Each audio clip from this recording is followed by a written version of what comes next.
We're gathered around this table tonight to bring you another episode of a Slice of Gaming podcast for November 24th, 2023. I'm your host, Moonlight150, and we'd like to thank you for giving a slice of your time to a Slice of Gaming podcast. Be sure to check us out on YouTube, Spotify, Apple Podcasts, Pocket Casts, Amazon Music, Google Podcasts, Rest in Peace, and Audible.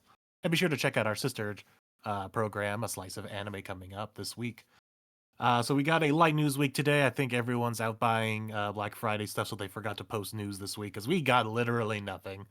But to indulge in all the nothingness of this episode, we got our extra co-hosts. So let's introduce them. It's stuffed with stuffing. It's Wolf. The fuck, man? I'm not fat. Lost in the cranberry sauce. It's Fusion. I hate cranberry sauce. God damn it! I took a gamble with that one. Piling on the mashed potatoes. It's Dark. How's it going, guys? And your local turkey wrangler. It's Bench. Ham is better than turkey. I mean, Oh my facts. god! Hey, wait, facts? Wait! Hang on, we gotta derail this thing for a second. What the fuck is this? Ham is better than turkey? Ham is just better. Ham is just better. Okay. First of all, I can't. Why is ham wet? I mean, it goes ham, chicken, turkey. What, chicken? Wait, whoa. What? Okay, yeah. What no. is this turkey hate? What is It's this? not Wait, hate. wait. It's just kind of mid. Fusion, don't type in chat. Don't type in chat, Fusion. Say it with your goddamn chat. Typing in chat, ham is better. How about you actually say it with your goddamn Ham chest? is better. Okay? Say, oh, how is it Ham is better? better. Well, I It's wouldn't know. better. It's But better. still, Yeah, you wouldn't know. okay, You what wouldn't know. what about it is better than turkey? Turkey, this juicy, tasty turkey. And what is better about this Ham is sweet. disgusting sweet? It's because you got this nice honey ham. Like if you get a honey, I'm not talking about. We're talking about like a honey baked ham. Yeah. Or even a Black Eat- Forest ham is also pretty good If too. you want something sweet, eat ice cream. Why do you want sweet in your like savory Well, it's dish? not sweet like ice It's not cream. sweet. It's not that kind of sweet. Are we not gonna talk Yeah. about how this guy said turkey is better than chicken? No, No, he said chicken is better than turkey. Yeah, I Which said is- ham, that's- chicken, turkey. Wait, okay, where does beef rank? Oh, where's beef. beef? Beef is at the top. Okay, good. Beef is at the top. Oh my Beef god. ham? Okay, It this is depends a on the debate? product. What do you Depends on the product because like there's burgers and stuff and steaks. Okay, maybe beef is at the Fusion, top. be quiet. Yeah. I didn't say Say your anything. steak take. Wait. Fusion. Let's just get into the news. This is I do like steak. Oh, okay. Who Say the it with hell your doesn't chest like steak? fusion. A I jab. don't know. Jat doesn't like steak. Oh, Jat doesn't like steak. Okay, so ladies and gentlemen, Jat will not be here for Slice of Gaming anymore because apparently he has the wrong take about. Just realized he's Indian. He can't eat steak. That's probably why. Well, Oh, let's get into No, the We have to news. like tag him in chat right now. Is this now why you're you don't just like ass- steak? Now you're just assuming. No, I'm not assuming he's Hindu. Why are you asking him in chat? Like he can't. He's Hindu. Literally needs talked about clarification. celebrating a Hindu. Okay, I he's like clarifying immediately right now. I now. get his head back up. Okay, now he's not. No. No, he's clarifying something. Oh, he's paying Oh my attention to God. other stuff. All right, let's actually move on with the show. This is not a slice Okay, of wait, Thanksgiving. so this he is a can slice of eat gaming. Wait, okay, so Yes, I Jack don't can think- eat beef. Yeah. What the fuck? Okay. Anyways, news. Video game show. He's wrong. It's a good thing that we actually don't have much news today. We can just goof off like this. It's fucking crazy. Whatever. Yeah. Anyways, light news week because Moonsick planned as well, though, about like a little Thanksgiving themed thing. But we gotta start Not off even with the go over- news. Might Quiet even go over Black Friday. bench. Okay. Spoiler. Black Friday is after Thanksgiving, guys. So wait your turn, boy. Look it up. So, our first news story today, Stellar Blade. Remember that? Well, we got a bit of an update. Okami Games Barely. has this over on Twitter. It's an update. Stellar Blade developer Shift Up formalizes a publishing deal with Sony Interactive Entertainment. Quote, through this contract, Shift Up officially becomes the first Korean company to join Sony's second party partner program. So what this basically means, Sony now is the publisher of Stellar Blade, and they're very much going to be much more hands-on, kind of in a similar way before they bought Insomniac with how they handled Spider-Man. I think this is a good thing. I think with Sony's resources, they can make the game like be even better than it was like already. Like it looks great, but like from what we've been hearing, Sony seems to have much more of a direct hand into this game's development, and it seems to be for the better from everything that we've been hearing. The real question is when we're actually going to see this game again, because apparently it's still scheduled for this year. I don't know if it's going to make it, guys. I don't know about that, Chief. Game Awards Shadow Drop. Let's go. I don't know about that one. Shadow dropping. I do think it could be at Game Awards. I think it has a very high likelihood of getting a trailer over there. Sony likes to kind of like show off their smaller like stuff at Game Awards, like save the big stuff for. Well, usually save the big stuff for PlayStation experiences. We saw how that still at the same time they like to save like their bigger stuff for experiences, and then something like a Stellar Blade makes sense for a showcase like this. You know how hard it was? It's like I still can't find it. I cannot find a list of second-party PlayStation studios. I searched for I like don't 30 think second minutes party today. technically Second party, exists. Yeah. yeah, so it's literally just like they are in a relationship together. Like it's That's what I very mean, but much there like should be a list out there somewhere that of like Sony has, and it's just not there. Because it's whoever makes Helldivers, is that second party? yeah, that's second party because they don't own that studio. The big thing about second party is that hey, we're publishing this game, but like you're developing, we're publishing, but we don't own you. That kind of Yeah. thing. Well, I was just like because the article said this was their first Korean studio, so I was like, well, they probably have a list of studios out there of like second party, and I genuinely could not find it. I tried so hard. I'll ask you though, Fusion. If this game does well, do you think that Yeah, second buy party it. could become first party? Yeah, Okay. Well, actually, was Ember Labs second party or was that just a deal? who they say again? Ember Labs. They made Kenna. Ember Was that Labs. second party or was that just That's a deal? second party. Sony funded the game. Yeah. Okay. Yeah, Sony funded it. Yeah, I think this is like there's no. Obviously, they have worked with second parties and not gotten them. They like Helldivers, the Helldivers team, and like Ember's Lab. But I feel like you don't pick up. What's the studio's name again? Sorry, Shift Up or Shift something. Shift up. Yeah, I feel like you don't pick them up without the expectations of if this game is really good, we'll get you. Because I feel like they would be very cheap. Like I assume the Oh, studio won't Those are cost a brand lot. new. Like exactly, this feels like this is what PlayStation likes to do. They like to call it their organic growth of like this is the exact thing that like they like to do, and like they don't have a Yeah. Korean studio, do they? They Like don't at have a all, like Korean. even in the first party. So like it This just is be their very first. yeah, it'd be very cool to just see. Granted, we have to see the game first. It could suck. What we've seen in the game looks cool, but like I feel like if this game does hit, I guarantee within 2 months they'll be like, yeah, this is now a first party studio. Yeah, and I do kind of want to bring up like it seems like Korea is starting to really have a blossoming games market. I mean, like we just saw Lies of P a couple months back, and everyone seemed to be very happy with that game, despite ulcers being having like with Fusion, but it's still very much a very popular game. People were a big fan of it, and I'm glad to see Korean game development seem to get bigger as well. But yeah, that's pretty much it for that story. Very quick update, if anything, but still cool thing to look at. It's just Next a game thing. that I'm still looking forward to. Exactly, yeah. Next update. Hey guys, who's your favorite game publisher in the industry? EA? Ubisoft? Nah. Embracer Group. And this is one of the reasons why they were our favorite to talk about here. Swedish gaming giant Embracer confirms laying off 900 employees, shuts down 15 games. This comes from Peter Hegeval over at Game Reactor. We have previously reported on the Swedish Embracer Group's negative results and the failure of the giant deal, which led to the closure of studios and the dismissal of 5% of the workforce. CEO Lars Wigforss confirmed yesterday evening that 900 developers have been laid off as a result of that and are now working to stabilize the business. Saints Row studio Volition had closed down completely, while Tomb Raider developers Crystal Dynamics, and this is a new thing that we're hearing about here, Crystal Dynamics have been forced to lay off 10% of their workforce too. There have also been rumors that Free Radical Design have all been fired, and the new Time Splitters has been shut down by Embracer. This, while Dead Island 2 made a profit after being in development hell for several years, and Payday 3 is already making a profit despite a troubled launch. And this is a quote from our big CEO, Lars. It's never easy to part way with talented individuals. I would like to put on record a special thanks to the people who have left Embracer in the quarter. These are difficult decisions, and we do not take them lightly. It is crucial that the program is carried out with compassion, respect, and integrity. Load of bullshit. Yeah, Embracer Group, very fun company to talk about.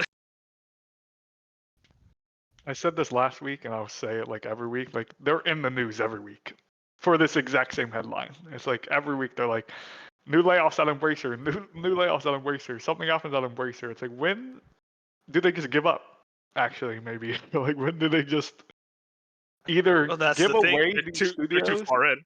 I just say Yeah, either they have can't to give start up. selling things off, or it just seems like it's just never going to end. Like, was there ever, I can't think that of a time in the gaming space within the last like 3 years where people were excited for Embracer, or people were like, oh, Okay, Embracer, this new publisher with 100 things.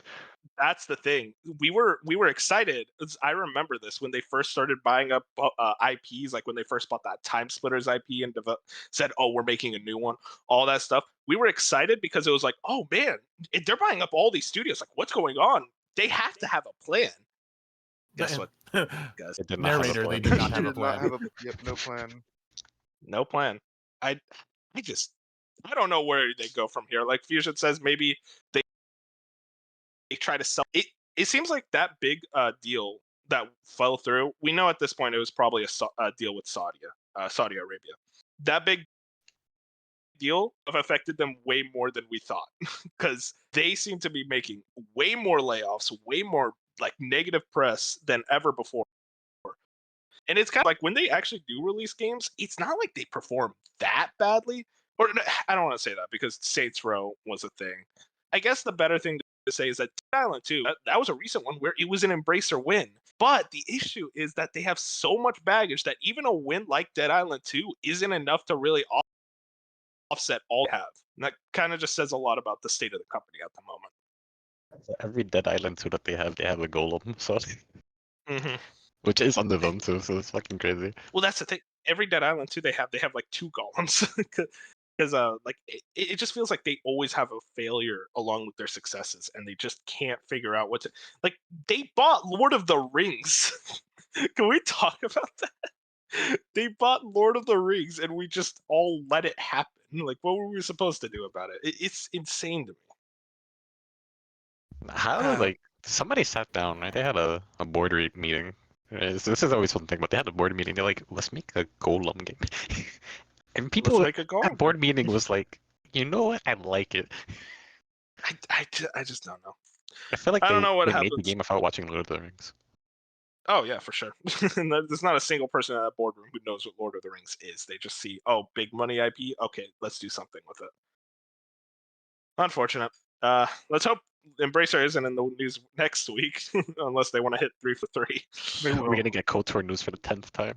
Yeah, they'll be in the news. Didn't they say more layoffs are coming? KOTOR still exists. It's still in development. No, it doesn't. We could. Should we talk? Let's talk about that. Let me pull up the story. So, KOTOR, you might be working on. Jason Schreier put out a report. He says this on Twitter. Can't say whether the KOTOR remake will ever actually come out, but yes, 2 people from Saber Interactive tell me they're still on it, despite recent rumors that nobody named. Saber took the project from Aspire last year, as Bloomberg reported then. And then he responded to someone who said, like, I would really love to know what was so bad about the demo Aspire showed that. Jason replied, the demo wasn't egregiously bad or anything like that. The bigger issue was misalignment between the parties about scope and how much progress they could make within a given timeline. All right, guys. All right. Let's just you know call what it that comment out. sounds like to me? You know, this game's done. It's dead. I It's think releasing so. before What Mass Jeff? Effect. It's not. That's the thing. Here's what I'll say. Jeff Grubb said this, and I fully agree with him. This game does not work without a partner like Sony. Sony wants nothing to do with this game. And you could say, oh, Microsoft, EA. This game was shown off to Microsoft and EA and several other publishers, and they didn't want it either. I can't imagine they'd want it now. This game doesn't exist. They went to Microsoft first, and whatever they showed Microsoft saw this, they were like, no, which is crazy. I like that is crazy to me. Like I feel like what you would want it as Microsoft. Like what did they show? I Like remember it's one of those things. At first, everybody was dogging on Microsoft, even I was too. I'm like, why would you skip on this? But this was originally an Xbox exclusive. But Yeah, they like, kind now of all dodged this a news bullet. comes out, I'm like, wait a minute, maybe Microsoft saw something. Maybe they saw something we didn't. I mean, it's interesting to say the least. Let's just say right now, over under this game ever comes out, I'll say no. Ever? If you're talking about ever, I Ever. say yes, but not under these circumstances. In like 10 years, it'll be like a different group. I think this is still silently worked on by like 3 people over the next 10 years, and it'll come out and be something that was never planned originally. And then I be do called an think- indie game at the Game Awards. Yep. Something I want to point out though, because you mentioned in the article, they were like, oh yeah, this is like they were talking about the scope of the game. Why are they talking about the scope of the game if they have the blueprint? Like, just do a one-to-one remake. So that's the thing. I think they were wanting to do a more like an RE4 remake style game, but That wouldn't work, then, of course. It doesn't work. yeah, that's the thing. It wouldn't work. They wanted to basically change it from turn-based to action, and No, that's no. Yes. yeah, no, I guess that's not gonna happen. If you look at a lot of the things that released about it, it was like, oh, they took inspiration from other action games. Like I think Devil May Cry was one of the ones they cited. And How the fuck would that work? well, that's the thing. I think it could work, but that they will never know because I guess the scope changed. Like if this Look, game ever comes The out, it will original be a wonder. KOTOR is dirt cheap most of the time, especially now with Black Friday. It is a fantastic Star Wars game, probably one of the best Star Wars games. Just go play that original. This shit that coming out no time soon. I tried. It was too old and bad. You children. I Too haven't played crusty, it. some would say. Oh my god. Okay.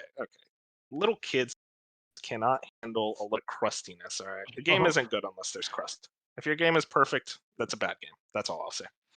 Moving on. Okami Games as our next one. Nier series producer Yosuke Saito says they'll continue to make new Nier games while game director Yoko Taro is alive. God bless. That is a wild quote.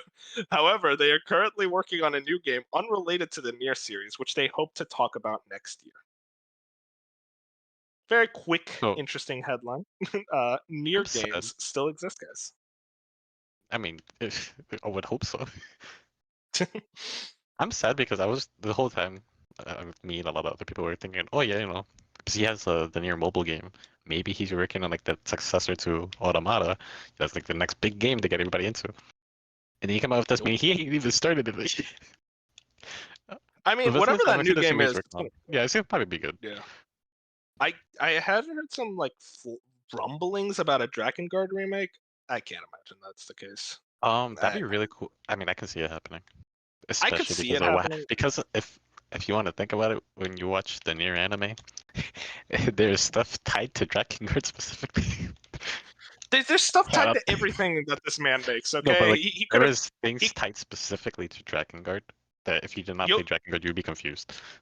Yoko Taro could take a shit, and he's gonna find a way to incorporate that in his next game. Like that's just how it works with this guy.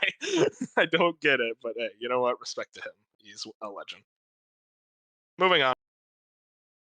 Destiny 2 back in the news. This is a quick one, but interesting to say the least. Destiny 2 has hit its lowest player count in franchise history. Sony Interactive Entertainment and Bungie Destiny 2 has hit its lowest player count in the franchise history. Steam database statistics have revealed that Destiny 2 has its lower player count, hitting a 24-hour 1,059 players. After a series of layoffs, problems at Bungie's continue with the game losing a large number of users and not meeting its goal. There's a bit more, very much the big thing. It is interesting. The lowest player count in history is 38k players in a 24-hour peak. So that is still like, man, that is a lot of players still. But despite that, I think it's very clear to see people are not happy with Destiny at the moment. The funny thing about this too, because I was looking into this after like all the news about Bungie and everything came out. So in terms of armor and stuff, like cosmetics, the Destiny for the main story, all the cosmetics are really like ugly looking. But then they come out with these random collabs, like recently, like the other day, they announced that they're doing a collab with The Witcher for some really nice looking gear. But you can't earn any of it. You have to pay for it. But the stuff that you can't earn is like disgusting looking. I mean, that's kind of the big problem at the moment. It feels like a lot of one of my favorite memes at the moment is just like, "Oh, dude, you should play Destiny 2. The gameplay is peak." And it's like the peak in question, and it's just a credit card machine. Like that's kind of Pretty the much. big issue. That's the issue. It's like it's so much money being spent just to like play the content, and then I still can't believe this is a real thing that there's content that they just remove from the game, including previous expansions that people pay for, and they just remove it. I Costs just like hey, there was a post showing on PC, because on PC you can see everything together, how much money it would cost to even get into Destiny 2 to catch up. Not even including the latest expansion. This is everything before the latest expansion. It was like $500. that is insane. Yeah, it's gonna be hard for them to get new players in. Sorry, go ahead, Fusion. I just want to point out this is the same studio that apparently shut down factions. Like Bungie, come on, guys! If you're shutting down factions Who in put your own these guys game, in charge? it's just ruined I for you mean, right now. I need you to go back to the drawing board and figure it out. this faction's gonna come out though, probably. Okay, Yes, that's it not the will. Shut conversation up. here. The We're conversation talking about is Bungie. Here, here, Bungie. hear We're me, talking about hear Bungie. me out. Factions, but it's just a roguelike. No. Actually, hang Anyways, on. Wait, hang on. I'm willing to hear about. that's what we're getting with the remaster. Maybe just like Yeah, that's- expand upon that instead of a standard live service game. Okay, Bench, you have not played factions. Yeah, I know, but I'm just only trying to like this. only Listen, people who have played. this is a boring conversation. I'm trying to be different. My man said boring conversation. Then leave. I think that Destiny 2. I feel like we say that every year though. Destiny 2 has this moment where they're like, it's the lowest player count. Well, granted, this is in history, but I feel like every year Yeah. we say this, and then the next expansion comes out, and they break numbers again. Like it's the cycle that's- of Destiny 2. That's the big problem, though. The last expansion, when it was this low player count thing, and then it was the next expansion, that was Lightfall. That was just a bad expansion. If it's a Witch Queen, people are very happy about Witch Queen, but then the next Wasn't expansion Witch being Queen Lightfall. the latest one? No, Witch Queen was the year It was before. Lightfall. Really? I remember it came out. It came out the week before Elden Ring. I was looking into this as well, but a lot of people talking about. So when Witch Queen came out, apparently Bungie went above and beyond. Like they added new class mods and things people wanted for a super long Yeah. time. They had a lot more quests and stuff. But then with Lightfall, they added the very bare minimum. So that's like what the issue is. That they're not really having the same levels of commitment with each expansion. Now you see, during Destiny 1 era, there was a completely different service. Every expansion was topping the other one, and they were putting everything into it. But those days are no longer here. Is the final shape next? Final Shape is next. Yeah. And did they say that was the last expansion? Nope. I mean, I can't imagine what's after that. though. They're not gonna stop. mean, yeah. You have to think about it though. Like, is it worth going more, or just like focus on Marathon and make that the next big thing? for No, them? it's worth going more because Destiny is still one of the biggest franchises at the moment. It is And you still need- one of the biggest live service games. I don't think they can do anything to Destiny 2 to make it attractive to new players. That's Yeah, just no, like that's out the door at this point. That's you want to know how you do that? Destiny 3. The Yeah, I thing think- is, when they did that with Destiny 2, it was the biggest mistake of their life. But wanna it repeat that worked now? though. You see those didn't, launch though. player numbers for Destiny 2? That Yeah, game and was look what happened massive. after like a month afterwards. No, that's fair to say, but like at the end, I think Destiny 3 really is just the only way they could fix it. I'm gonna call my Because shot. I think if there's gonna be one more expansion after the last shape, and they're done with Destiny 2. I just can't imagine they're completely done though. I think that is I so think the either last crazy. Destiny shape 3 said- happens or a new IP. There's They- Destiny 2 came out they in would need to- 2017. It is 7 years old next year. Because they keep calling it an MMO, a game that is constantly updated. Which They called Destiny 1 an MMO, and that game. yeah, well, got because the big thing outed is in a few years. so the big thing with Destiny 1 to 2, the reason is because Activision very much believes in the sequel thing. So you see the constant Call of Duties instead of just one Call of Duty live service game, or with Overwatch they did Overwatch 2, God rest its soul. In this case, this scenario, like they're not under Activision anymore. They made Destiny 2 because that was like showing them and going like, oh, make it Destiny 2 because Destiny 1 numbers weren't enough. I can't imagine they will go with that. I hope they go with that strategy, but I don't know. It's Bungie.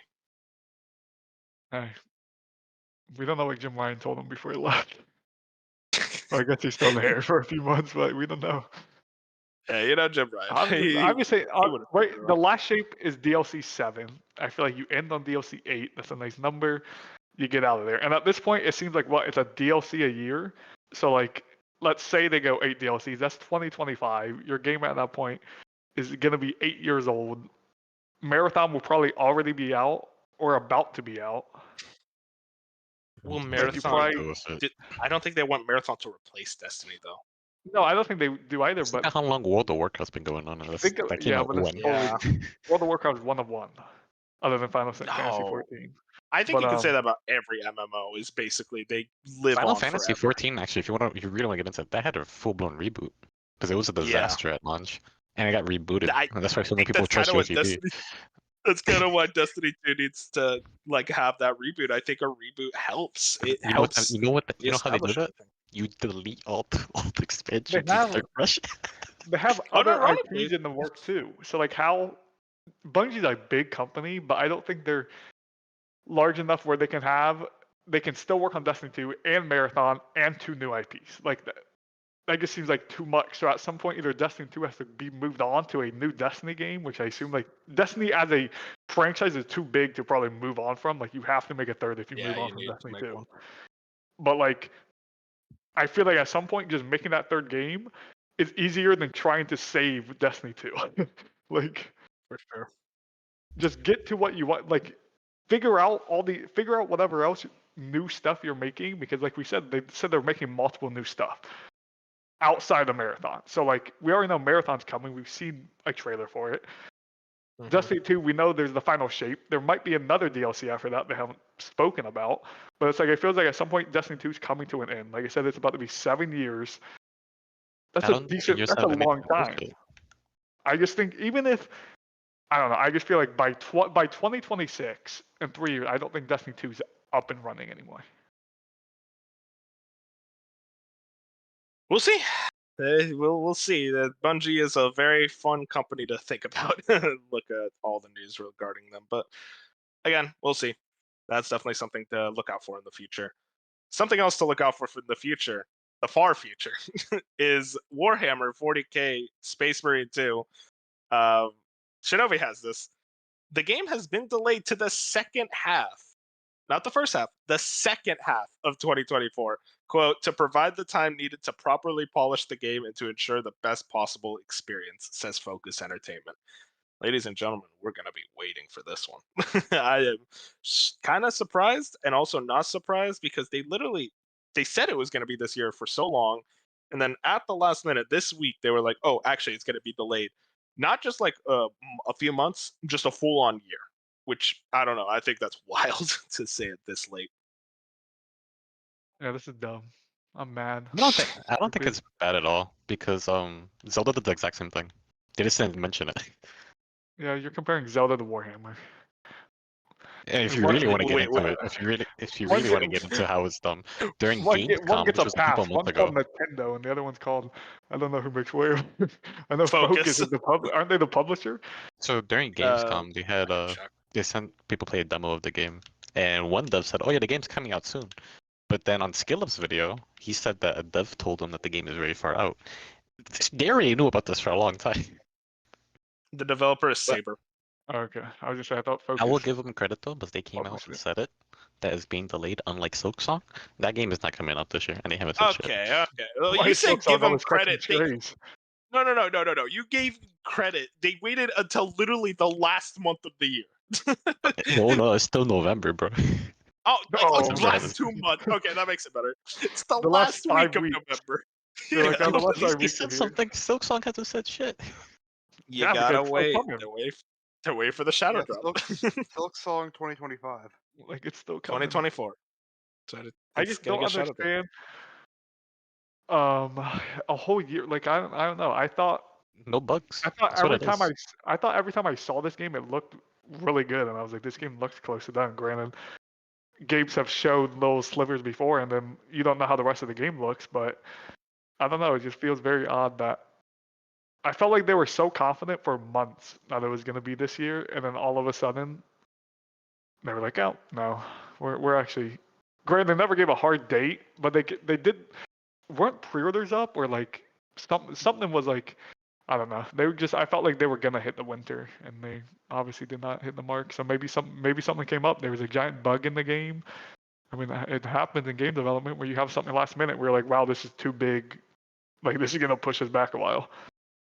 A year You know- before Tears of the Kingdom came out, the game was delayed, and we found out after its release that at that point that it was delayed, the game was fully finished and playable, but they delayed it just to make it as bugless as possible. And for the most part, the game didn't have any issues. If they'd You should taken the have done same that. approach, which I think it is, which I think they are doing, then I'm pretty sure Warhammer's done.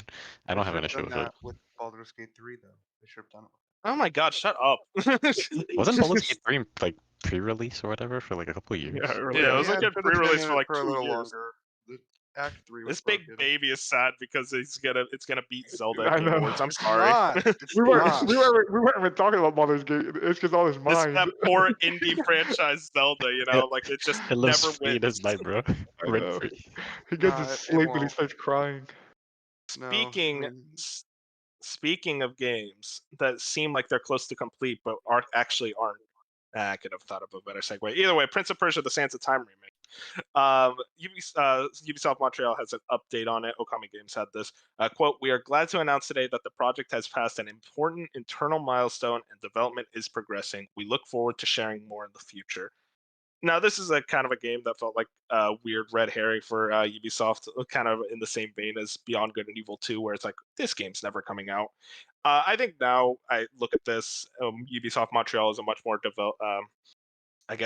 reliable studio than I think it was Ubisoft India that had this before. So like having someone like Ubisoft Montreal, I think they're much more likely to get this one out, and I think it could come out like next year.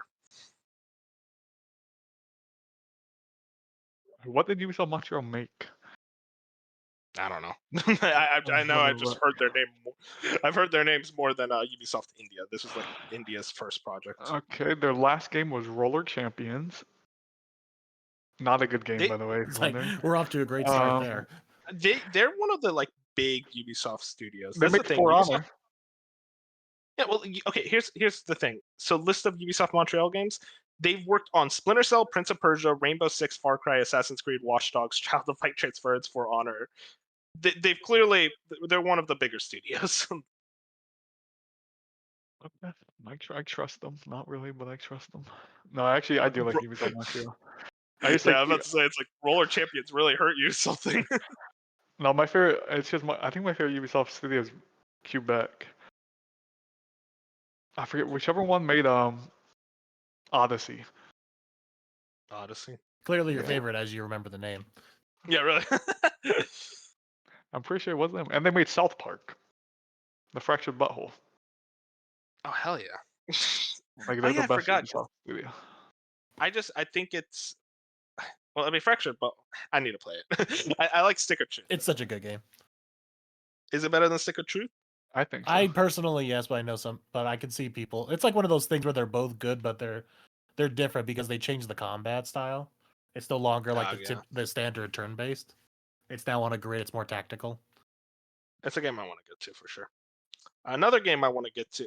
I'm not going to get to this game. I'm just looking for segues. Immortals of Aveum. Oh, you are looking forward to that. No, it was not. Chris Scully had Game this of the over year? at BBC.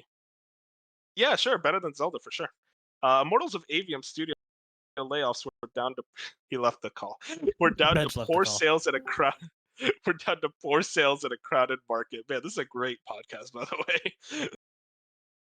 This guy of the Brett Robbins says he hopes a 50% sale on a major update will attract new players. In an interview with Xbox Expansion Pass YouTube channel, Brett Robbins was asked about the decision and some 45% of the game staff. Robbins replied by pointing out that Ascendant was one of numerous studios that laid off staff this year. It said the main reason for it was that the game simply didn't sell enough copies. Quote, "It's crazy time right now. There's an article every day about some kind of huge layoff, and it's unfortunate. It's certainly the hardest thing I've had to do. You work really hard with people. They put their faith in you and trust in you, and you want to honor that as much as you have to make a decision like that, it really sucks. We are an independent company. We're not EA. We're not a large organization. Our bottom line required us to sell a lot of video games, and we didn't meet our targets. And that's just the unfortunate dollars and cents of it. That meant we had to do some layoffs. There are so many things you're going to make a game that are out of your control. Certainly, the market can largely out of your controls, and it was unfortunate for us. But my hope is that a lot of people, again, and that with our next project or future projects, we continue to grow. It's kind of an interesting thing, and we also got a small comment from him as well in the interview. This comes from Hazardor Gaming. Brett Robbins, CEO of Ascendant Studio, says Immortals of Aveum, Game Pass, and PS Plus. Yes, we are talking to them about getting the game onto both of these services. We don't have a date yet. I'm pretty sure it's going to happen though. Yeah, Game Interesting. They should have put it on Game Pass and PS Plus from the get-go. It really should have. And it's like kind of shows they kind of messed up not doing that, because this, if you guys remember the player counts for this game, oh god, literally People didn't nobody even say was it was playing bad. It was just a solid Yeah, it 7 wasn't out of 10 in a okay. year. It was a solid 7 out of 10 when a year when everything's an almost 10 out of 10. Okay, I don't feel bad. They delayed themselves a month into like everything else. This is the game that was supposed to come out in July, and they're like, actually, we want to come out between Armored Core, Sea of Stars, and Starfield. Like they You're a did this to hater. themselves. How am I a hater? No, he's right. They were though. they were going to come literally out in did it. July. The closest Doing thing next to them was Oxenfree 2. I love Oxenfree 2, but that wasn't going to do nothing. And they're like, no, we're going to come out a day after Armored Core, or like whatever they did. Like I doubt and it really affected it that much because they're such vastly different games, but it definitely hurt a little bit. it definitely didn't help. think And I think they needed anything. Like, Well, that's the thing though. The game, like as Bench said, was just like kind of like whatever 7 out of 10 game. Like, the thing about Immortals of Aveum, no one talks about it because it's like just not an interesting game to talk about. The only time like Gollum Immortals is anyone even ever more talked about the interesting. game was when how much it was failing. Dude, even pre-release, like the Yeah. game just didn't really look that interesting. Nobody was like, "Oh man, Immortals of Avium, that's gonna be on my calendar." I was it was interested like, "Oh, because I got nothing I else to like play." Doom clones, but it's like not for $70. Yeah, it That's was the thing. $70, wasn't Price it? tag. Yeah, it was. It was either 60 or Yeah. 70.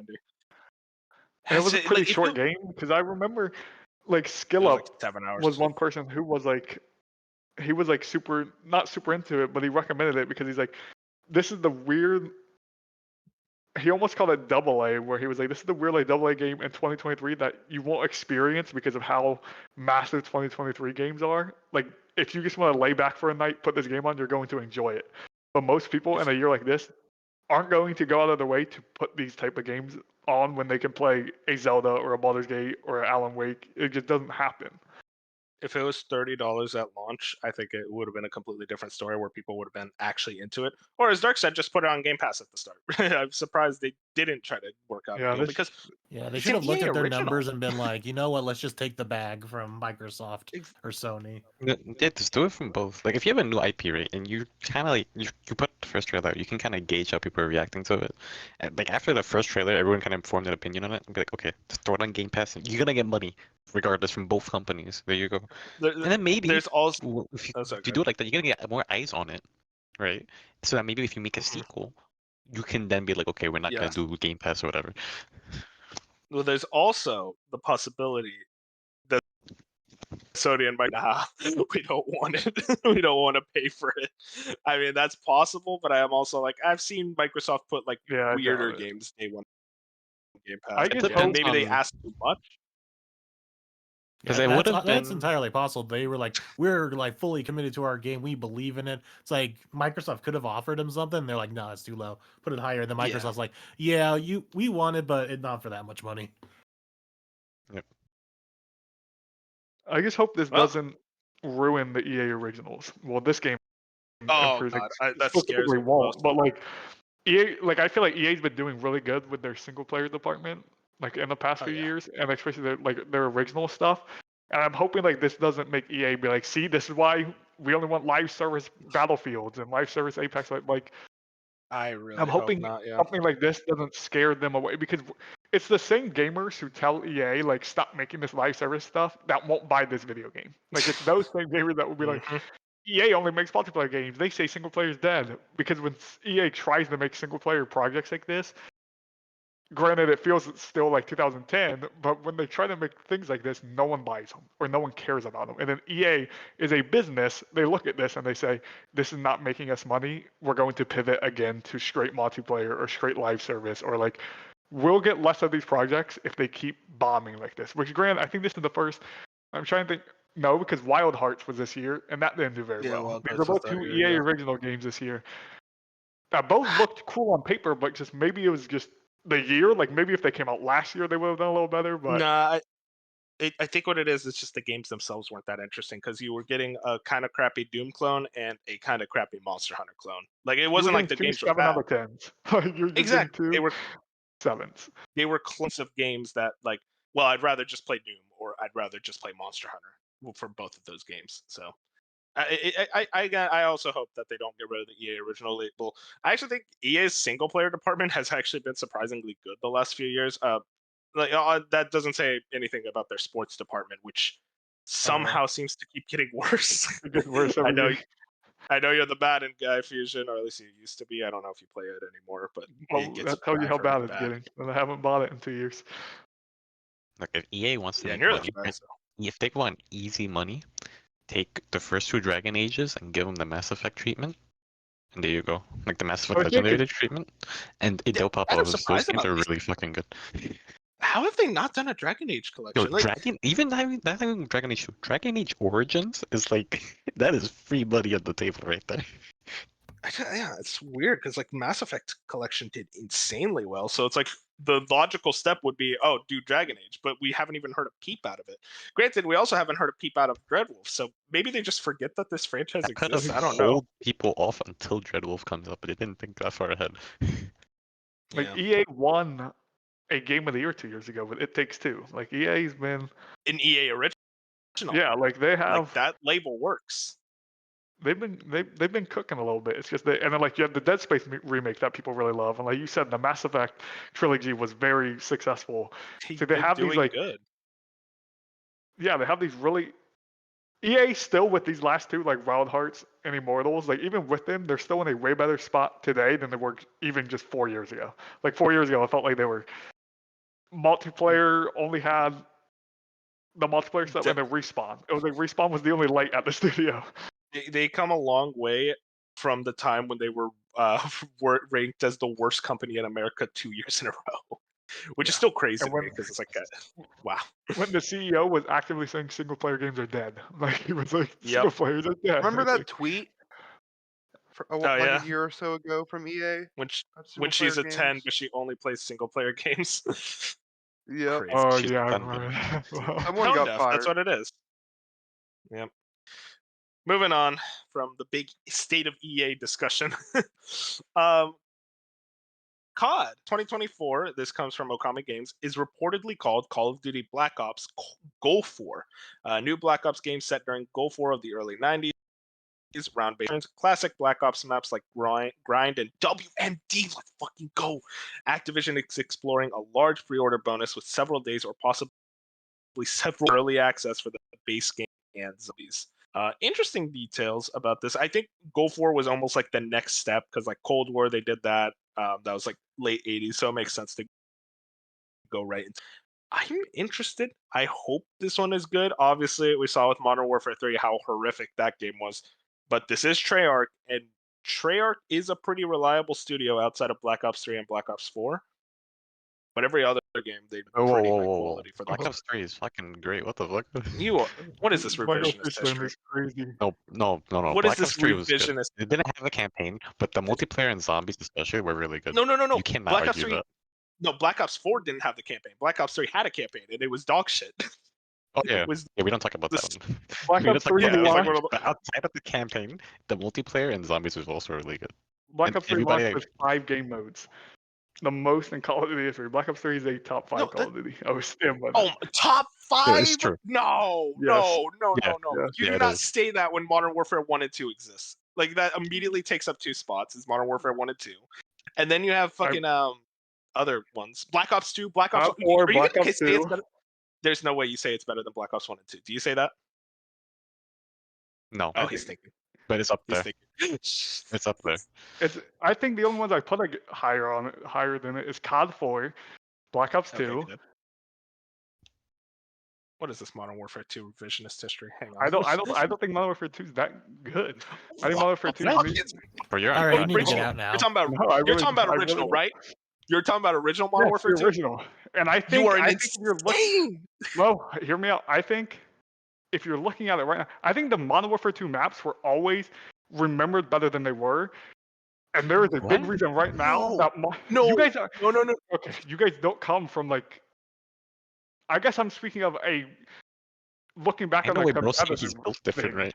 No, I'm Hang on, looking let back Fuchsia on talk, let Fuchsia a competitive standpoint of like Modern Warfare 2 was fun because we grew up with it and that's what we know. But if you look at Roast in the Glass of the Modern Warfare 2, you were getting shot across the map with Ranger shotguns. Every map was massive. Like even the maps right now, the Modern Warfare 2 maps all got remastered and they feel absolutely massive in Modern Warfare 3. It is a huge complaint. A lot of Modern Warfare 3 complaints right now are about the maps, which are all Modern Warfare 2 original maps, because people are like, wait, these maps really weren't that good back in the day. Like we're remembering Bella, Terminal, on a scale, High from, like, Rise. on a 1-to-1 scale, Black Ops 2 was what people think Modern Warfare 2 was. Like Black Ops 2 was the perfect Call of Duty with the best maps the franchise have ever seen. Oh. And people are like, they only think of Modern Warfare 2 because that's the Doritos and Mountain Dew, and we were in high school, we were in middle school, Okay. and like that's all Modern Warfare 2. We wanted it to just feel like it was a special moment in our Counterpoint. lives. As I have a someone, counterpoint. No, Bench, you don't Vince stop. wasn't You even haven't played born Call of yet. Duty. Yeah, you don't know anything. I played it Black Ops, so I want to say I'm excited. Cold War was fun. Okay, Cold that's War's good. awesome. Good. I do like Cold War. No, okay, we need to talk. Okay, Fusion. You say rose tinted glasses. Me and Moon went back to Modern Warfare 2 earlier this year when the servers came up. That game is still fucking awesome. That I'm multiplayer not is saying still it's a bad fucking game. insane. No, It's that a better no, Call of Duty here's- for sure. what you're saying about the balance being so dog shit is kind of what made it fun. Was that the balance was so ridiculous that everything was overpowered. You had noob tubing, you had sniping with the Ranger shotguns, you had this ridiculous, like basically like just this chaos, especially if you played ground war and on high rise crazy maps.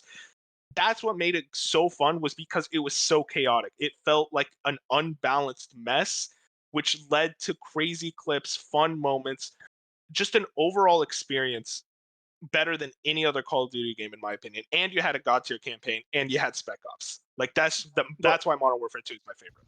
I would never argue against someone who puts Modern Warfare 2 in their top 5. I'm only arguing that Black Ops 3 is a way better game than you were giving it credit for. Like Black Ops 3 had a parkour mode, it had full-fledged zombies, it had a campaign, it had a multiplayer, it had a lot. It had the best. I want to go back. It was the haven't game with played- the last best prestige system. It had the best camos in the entire Call of Duty franchise. Black Ops 3 had a lot of good to it, and you're I not haven't giving the played, Black Ops 3 credit. I haven't played Modern Warfare 2, but I did play Black Ops 3 a lot, and I actually went back and played Black Ops 3 Zombies recently. And while the multiplayer is a lot of fun, man, I didn't have fun playing zombies. Then again, I'm not. You the also mark for played zombies. Origins, bro. You played the hardest map. Without knowing Yeah. what the fuck I mean, it was fun. The wall running is cool. More games should have that. I guess it's my campaign brain thinking Yes, because I could see if Black you didn't Ops like the 3 campaign of Black Ops campaign, 3. Black Ops 3 campaign failed. But And No, okay, every other aspect of game it was story over Here's my thing. gameplay. Yeah. Shut up, Bench. The story was dog shit. That's the thing. It was so dumb. But not the zombies. Those zombie story was popping off, bro. okay, so here's my thing. Blundell was cooking, bro. When he it- had to when be it- there. When it comes to Call of Duty, like the quality of a Call of Duty game, to me, it's 50% campaign, 30% multiplayer, 20% side modes, being zombies or Spec Ops, anything like that. When your campaign is that good, I will forgive your like multiplayer. I didn't play that much of the this campaign, to be fair. Infinite Warfare had a really cool campaign, and I think that game gets a little overhated because it's like that campaign was cool. Yeah, well, so I I don't know. think I mean, if you want to go I down think the that problem is road, the COD well, community is total opposite of you. For most COD players, it's 80% multiplayer, 10% campaign. Zombies is the like no one cares about the campaign. Truthfully, and I love the Call of Duty campaigns. I love the Call of Duty campaign. I'm saying 94% of the COD community could care less about the campaign. They can't name a single Yeah. person That other is than the Ghost. unfortunate truth, is that Yeah, the that's the campaign truth. is an afterthought to Like, most no people. one cares about the campaign. That's I why they think like you'd didn't make a campaign for several games. No. okay, so here's my. Well, they only didn't make a campaign for Black Ops 4. That was the only Okay. one that never had a I campaign. played that. That battle royale was fun. So here's my thing. Yes, you're right that like a lot of players don't care about the campaign. But there is still, like what you said, like there's still a very large subset of players like me that maybe don't think of the campaign as the primary, but still think of it as a major aspect of the game. Look at Modern Warfare 3. You want to know why that game is getting dogpiled? Isn't just a lot of people hate that campaign. That campaign is dog shit in that game. Well, So everyone is dogpiling on Modern Warfare 3 because that campaign is so horrible. in defense of the campaign, right? Even though like it's not, we heard rumors that it was supposed to be an expansion, and it 100% is. In the files is listed as an expansion, and the campaign Oh, yeah. is proof of it. The campaign wasn't bad per se, even though like it did things I wasn't a big fan of. It was okay, but it's just an expansion. It's not a fully fledged campaign. I don't know. It's tough to say. Listen, we clearly disagree. Maybe we do a separate topic of our favorite Call of Duty games. Then we can actually like Yep. really see how bad this COD measuring contest gets. If you want to talk about like CODs that get shit on that had amazing campaigns, yo, Ghost is up there, bro. I will stand by this. Okay, Ghost I'm had the sorry, bro. best That fucking multiplayer. campaign. Okay, Ghost is the only one where I'm like, holy shit, that multiplayer is so bad. I didn't even fuck with the campaign. I was like, I can't do this. That that campaign is multiplayer. fucking amazing. That multiplayer, bro. Fusion, remember leaning? Yeah. Remember Fish? Actually, I think Ghost gets hated on it more than it should, but Ghost wasn't great. I Dude, I those think it's a good maps, Call of though. Duty. I mean, They're but like okay, the worst map. I'm about to get like, Infinity Ward rant because Infinity Ward. This is what they've been doing. Even Modern Warfare 2. Think of every Infinity Ward map ever, and they're gigantic. They are genuinely giant. Oh yeah, they're way compared to the too rest of big. the studios. Like Yo, even Rust is Terminal- tiny, bro. Okay, they Well, made that's one. like the exception. Terminal is He the said size of every an map, bro. Terminal is the size of an actual airport. It's a good map, but you gotta think of Call of Duty was played so differently back then. When 6v6, people were slower. Like it's still 6v6, but now everyone has like super slides and that. Like back in the day, the maps mesh well, and we didn't care. We didn't have the monkey brains where we always needed to engage in gunfights. Back in Call of Duty, we used to like have a gunfight every 30 seconds, and that was fun to us. But now that's not Call of Duty anymore. None of the maps Yeah. work. None of them work, and it's been, every Infinity Ward game for the past decade have been these garbage maps that are the size, double the size of every Treyarch map that ever comes out, and it just doesn't work. They keep making these maps that don't work and no one likes. And then you have people like Dark that just excuse them, and they're like, Modern Warfare 2019 was great. Modern Warfare 2019 ruined Call that of game Duty. is great. Wait, It whoa, ruined Call of whoa. Duty. Bro, this took a crazy. Wait. Did you say it's the worst Call of Duty? What's this? No, it's in my bottom 3. Oh It my ruined Call of god. Duty. It ruined Call of Duty. In what ways? It was the You are first crazy. It was the first Call of Duty with doors. It was the first Call of Duty with non-original minimap. Why did we get rid of the minimap? Why were we like, you guys remember the game launched with no minimap? Okay, you got to remember the minimap was literally just like looking at the minimap simulator for half the time. That's why they got rid of it. It was like, Bro, this is ridiculous. Why are we changing something that's been in Call of Duty for 15 years? It's Call of Duty. It's an arcade shooter. No one asked for Call of Duty to all of a sudden turn tactical. No one was like, oh, I want a tactical shooter because I'm playing Call of Duty. No, you have Rainbow Six Siege. You have actual tactical shooter. We were playing Call of Duty for the arcade gameplay. That's why we liked Call of Duty. That's why Modern Warfare 2 was awesome. That's why Black Ops 2 was awesome. Modern Warfare 2019 comes in. They're like, oh, we have doors. We have the most realistic sounds in the world that you can hear me across the map if I'm not crouching. We took dead silence away. The red dots are gone. It wasn't a good. Modern Warfare 2019 was nothing but a foundation for Warzone. Call of Duty at this point is just Warzone. That's all they care about. Battle Royale. It's a cash grab. That's why we have Modern Warfare 2019, and that's why we've had 3 Modern Warfare games in 4 years because of Warzone. Like Call of Duty is not in a good spot because of what 2019, the foundation of 2019. That's fair. No, I'll give you that for sure. I just remember really enjoying it in 2019, and again, that campaign is really awesome for Modern Warfare 2019. Like I genuinely had a lot of fun with it. But I mean, what you're saying about foundations, like I have not enjoyed a Call of Duty multiplayer since Modern Warfare 2019. So I think that very much is the reason where I think that one worked for me because it was like, oh, it was something fresh, something new. But then all the other multiplayers is like it's building off that foundation, and it's like, man, this is not very good actually. And I 100% agree with you. Call of Duty needed a refresh. I just don't know how Call of Duty needed a refresh, and that was their way of doing it with 2019. And I think now that we've had 4 to 5 years with that engine and that refresh, people are like, we miss what we had for 15 years. You know, we're like, we did. This is not. It was cool for 1 year, then it was a second year, then a third year, and now we're in the 4th year, and we're like, man, like this is. We don't want this. We're tired of. We have Modern Warfare 2 maps, and we added doors on them. Like, why did we add doors that you have to get through on the original Modern Warfare 2 maps? Like, just adds an extra layer of annoying. Like that, you're playing Terminal, and now you have random doors in places that didn't have doors, and it just makes the maps flow less. Like, I don't know. It's just maybe I'm alone, but I can't be alone because I've seen it all day. I live, breathe, and die Call of Duty, sadly. But like, it's not. It had not been the same for years. Bro and a outed big himself. complaint is Modern Warfare 2019. Like, I know some people love that game because it was fresh, it was new, but if you just look at what it's done for the franchise, it was one of the biggest mistakes in Call of Duty. We can move on to whatever topic we yeah. I mean, we can talk real quick. Go for it. I mean, it sounds cool. Treyarch coming back. Apparently, that's the one good studio left. Yeah. This is gonna be Sledgehammer. Oof. I do want to say like one last thing. It's not gonna be long. This will be like a really big launch for COD because of Game Pass. Yeah, is this the first? The numbers are gonna be through the roof. Yep. I don't know if they fully confirmed this would be the first one with. This is the first one. Oh, is it? Okay. It is interesting. I hope that works out well. I'm very excited to see. Like, this is gonna be one I play because it's on Game Pass. I want to like Modern Warfare 2. You know, the new Modern Warfare 2. I keep wanting to pick that up, but it's always like $44 still, and it's like I'm not spending $40 on Call of Duty. So like the Game Pass deal makes me excited. It's like, okay, what can maybe now we can actually play these old Call of Duties and the new ones day and date. Makes me much more willing. But yeah, very exciting to say the least. So needless to say, look forward to our Call of Duty retrospective food cover, because that's bound to happen God now. Bless. I'm definitely going to do that. Moving on. Tom Ivan at VGC has this one. Hideki Kamiya expects Platinum to continue the Bayonetta series without him. The Bayonetta director says it's, quote, a shame he won't get to complete his vision for the franchise.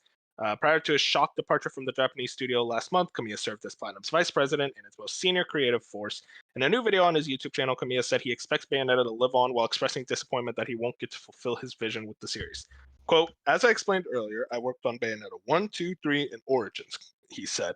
I've talked about this in various interviews that the Bayonetta series would consist of a total of 9 episodes. God bless, and that I wanted to grow the franchise as the Bayonetta saga, but it seems like I may have taken the full saga to the grave with me. It's a shame. It's not like I own the Bayonetta IP, but I suppose those who do will keep it going. He's obviously very bitter about. He's extremely bitter. There's something happened. What was his vision? Because Bayonetta 3 introduced so many ridiculous concepts, like multi-dimensions and shit. Like, what was he? I have to imagine his Project GG probably got canned, and that caused him to leave. So yeah, no, that's for sure what happened. But here's my thing, real quick. I think Bayonetta will be fine because I'm gonna say this right now. I don't care what Bayonetta fans say. The story of Bayonetta is absolute dog shit. None of the games have a good story. None of them. Bayonetta 1, dog shit story. Bayonetta 2, dog shit story. Bayonetta 3, dog shit story. They have never had good stories. So I don't think anything bad will happen to the series if Kamiya's gone, because apparently all he really did at the end of the day was like direct them like, hey, this is kind of what I want the gameplay to be, which now they know how to do the gameplay, which is easily the best part of those games. And he did the story, which he was very bad at. So, hey, you know what? Well, if he's gone, I think Bayonetta will be fine. What if he like opens a studio or goes somewhere? I would assume some talent's going to follow. I mean, maybe, but like I think I'm just saying, like what I'm saying is specifically, I think Platinum and Bayonetta will be fine because I think there will be enough key people at that company to be able to keep the franchise afloat and working. Even then, I don't know if they even want to continue Bayonetta, because if you look, the sales number for Bayonetta has never really been that good. So maybe they do want to move on to greener pastures. I don't know. It's an interesting franchise to look at because it's one I love. I really love Bayonetta, but I don't love it for the story. The story is horrible. It's never been good. Moving on. This is a funny one.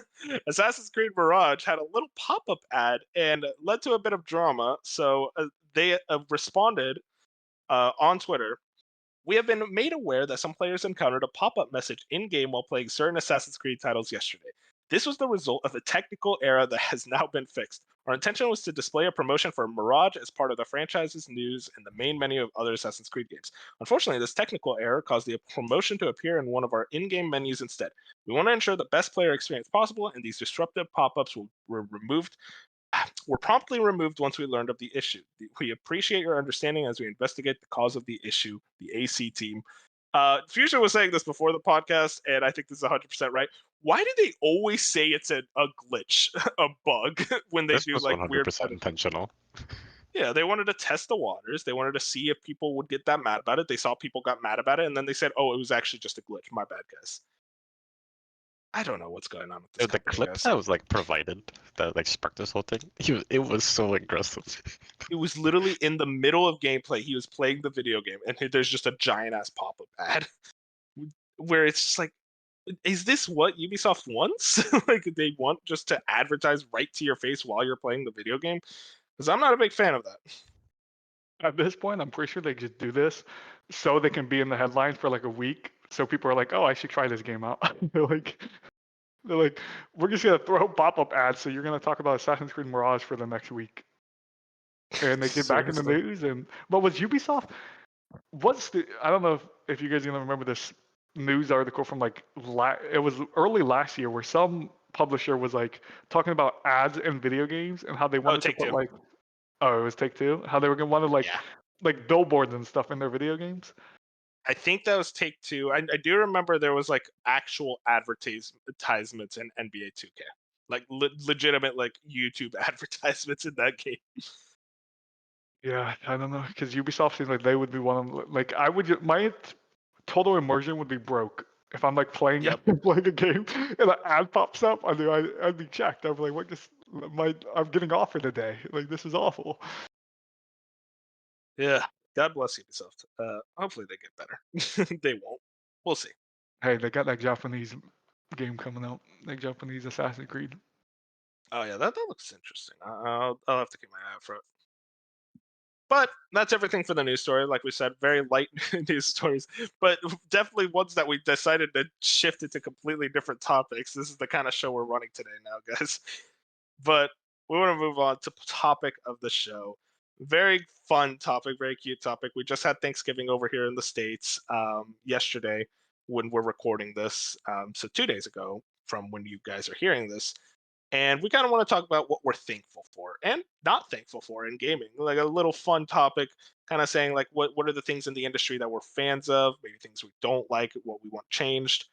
We've clearly talked a lot about the stuff that we're not thankful for in this episode already, but like I definitely want to like get more industry wide as a whole in our in the way that we want to talk about this. I'll start. One thing that I'm thankful for: single player games making a big comeback. I think if you look at what was happening around the PS4 generation, almost like the late PS4 generation, you had this weird thing where a lot of developers and publishers were trying to move away from single player. They were trying to create into a live service publish the live service trend, which is still very much a thing. But I think now we're seeing much more commonly stuff like Baldur's Gate 3, like Tears of the Kingdom, like lots and lots of single player games that came out this year that have sold immensely well, extremely well, way above projections for these companies. And they're starting to understand slowly and surely, we're trying to get it to them, that single player games are not dying. People want to play these games. And I am very excited to see kind of what the future of the industry is for single player games and what they can do. But yeah, that's pretty much it for me in terms of being thankful for that. That's just like I think I'm very excited about that. We're starting to see like developers like From Software, Insomniac Games, who fully believe that yes, single player games are here to stay. We want to make them a thing moving forward. Just a game campaign, that's it, and I love it. Dark, how about you? What are you? This man Bench always wants to cut ahead. Fine, go ahead. I'd say, well, I think developers are finally, and higher ups in companies are finally getting the message that not everything has to be a live service game. So I'm pretty thankful for that. Hopefully. I mean, we're starting to see like Sony could scale back their plans. I mean, these things, it Yeah. sucks that they are getting like canceled and a lot of them are getting shut down, but also like it's starting to get that message across. So I think Yeah, for that's sure. important because if no one got a message, who knows where we'd end up? Because yeah, single player games for the win. Oh yeah, for sure. Dark, what about you? What are you thankful for in gaming? So mine's gonna be like kind of like the opposite. I'm thankful for. Well, I'm not saying we should have more like live service games, but I'm thankful for the good ones that we have. You know, like Fortnite, Apex. They give me something to do Oh, in Apex. Wait, between. hang on. Like Apex is there put reluctantly. There is not that much besides Fortnite. Okay? But like, if you want to look at the top live service games that perform well and people enjoy, Fortnite and Apex would be among two of the highest, alongside Warzone. That's fair. And That's those fair. games, I'm a big fan of them because it's enjoyable enough for me to always go back to in between like the larger releases. But I'm not gonna be playing like Spider-Man 2 or whatever, for instance. Nobody's gonna be playing that unless I'm sure there'll be some people, but no, for most people, you won't be playing that single game for who knows how long in between releases. So these live service games, to me at least, is what I go to in between, and they serve their purpose, and they're a lot of fun. Yeah, no, for I, sure. I want more of I'm a fan these. of I that too. think the ones that are here should stay, and everything else should quit. But is that good or bad? I No, don't know. But yeah. no, I understand where you're coming from. Basically saying like, yeah, live service games can be good. Like, it's nice to have that comfort food game, that game that you could just go back to, run a few rounds. Like, that's kind of just multiplayer games in general. It's nice to have a multiplayer game that you can always jump to before a big release, or if there's like a big drought and you're not in the mood to start something brand new, it's like, okay, why not just go into a big live service game or something? Totally get that. Moon, what are you thankful for in gaming? You guys kind of took it all, the single player resurgence, or maybe not resurgence, but like the reinforcement that it's here to stay. Even the few live service games that I even also partake in like Fortnite and Smite, it's good to have those. I was gonna say something else, but now I can't remember I what can it go back to was. you. Yeah, let me do Yeah, Fusion. it's like I Fusion, what did are you have thankful something, for? and then I'm like, and then I kind of got distracted with Dark's Fortnite thing. I'm like, oh yeah, that is a good one. Yeah, for sure. I'll have to come back to that. Oh yeah, I'll get back to you. Fusion, what are you thankful for in gaming? I got two. Okay, is that allowed? Yeah, go ahead. Go ahead. Okay. First, it's a studio, Remedy. I am thankful that Remedy can exist as a studio still and be successful. Like they're one of the only. They're a very unique studio in all of gaming where they just do what they're going to do, and they do really weird stuff. And like I love that people are eating it up. Like people are like not looking at their studio like, what is this weird studio doing over here? It's finally working. Like Control, it worked. It like started to work. Like people liked Remedy, but they made Quantum Break. People were a little lower on it, probably because it was an Xbox exclusive. Anyways, they made Control in Xbox 2019. They made 2019. They made Control in 2019. People were like, oh, Remedy's really cool. And now with Alan Wake, you're starting to see like Remedy become maybe not the premier studio yet. Like they're obviously not a Rockstar or Naughty Dog, but they're coming like that A tier studio where people are like, wow, Remedy makes really cool games and they do it differently than everyone else. And like I'm just thankful that they haven't sold their soul yet. Like Sam Lake is still Sam Lake making crazy video games that only Sam Lake would make. They were considered what you were saying. They were considered a double A studio when Control came out. Now, I think with Alan Wake 2, they are closing in on becoming a triple A studio. Maybe not to the level of a Naughty Dog or a Rockstar, but very close. Yeah, they're awesome. And then my next one, I want to be a Jeff Keighley simp real quick. I'm thankful for Hey, that.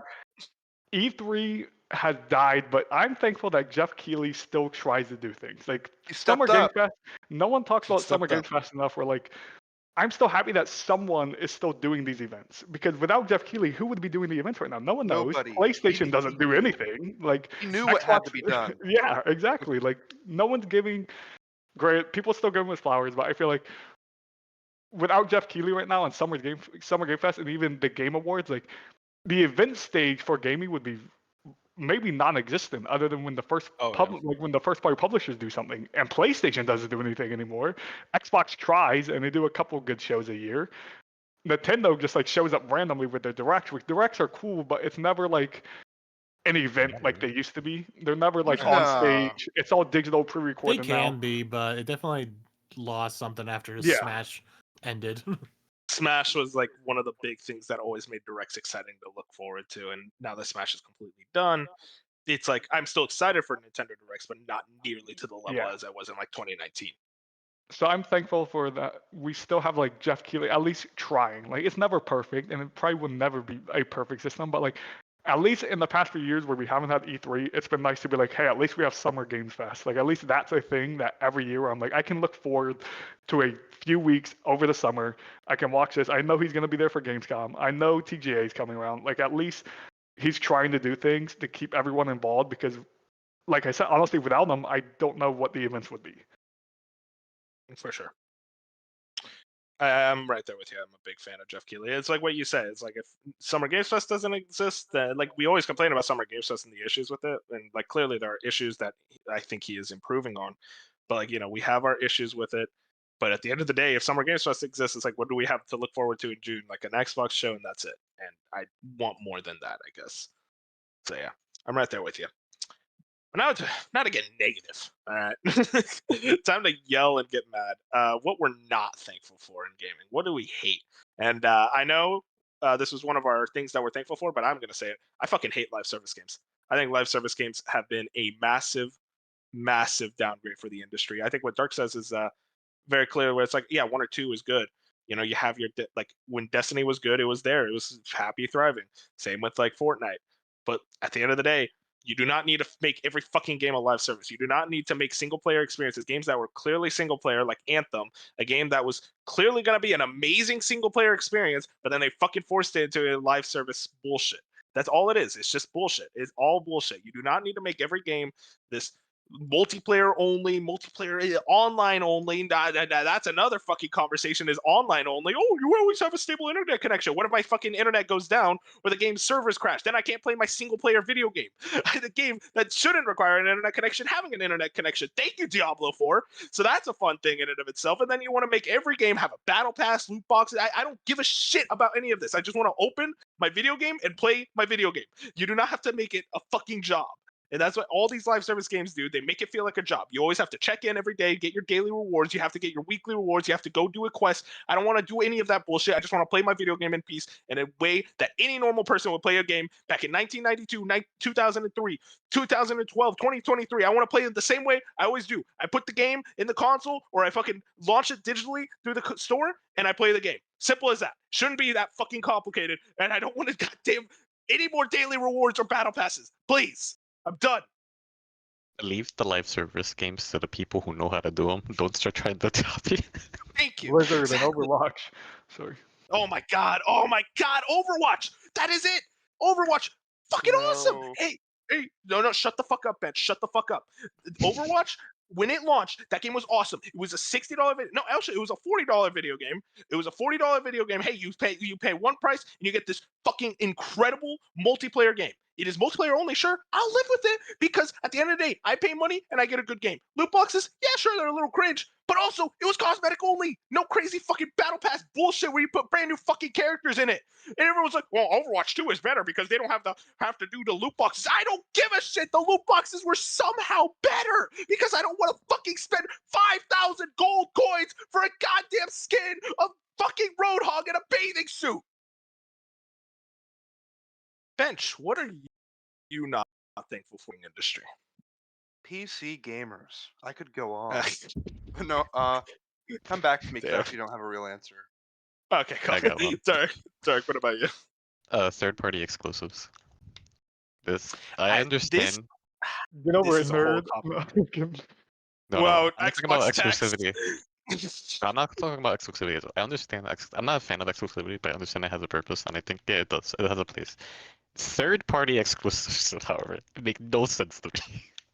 I don't think they should exist. I think it hurts the game industry more than it helps it. I think it hurts the publisher too. Like Square Enix, for example, the reason why your games are fucking sucking is because you have third-party exclusivity on shit that should not have it. Every other Japanese company has stepped away from this and has been proven to be doing good with it. Atlas has done it. Capcom has done it. It's so simple. Like the answer is in your face, but they're like, oh no, we want to make things exclusive to one group, and it goes for all platforms. I don't know why they love doing this. If you're not owned, if you're not a first-party studio, I don't think it should be exclusive. I think I understand you. So, okay, I think something like a KOTOR remake, obviously KOTOR remake is a funny example, but still, it doesn't exist without Sony backing it up. I think that's fine because an exclusive like that game doesn't exist without being exclusive. But something like, I don't know, like FF16.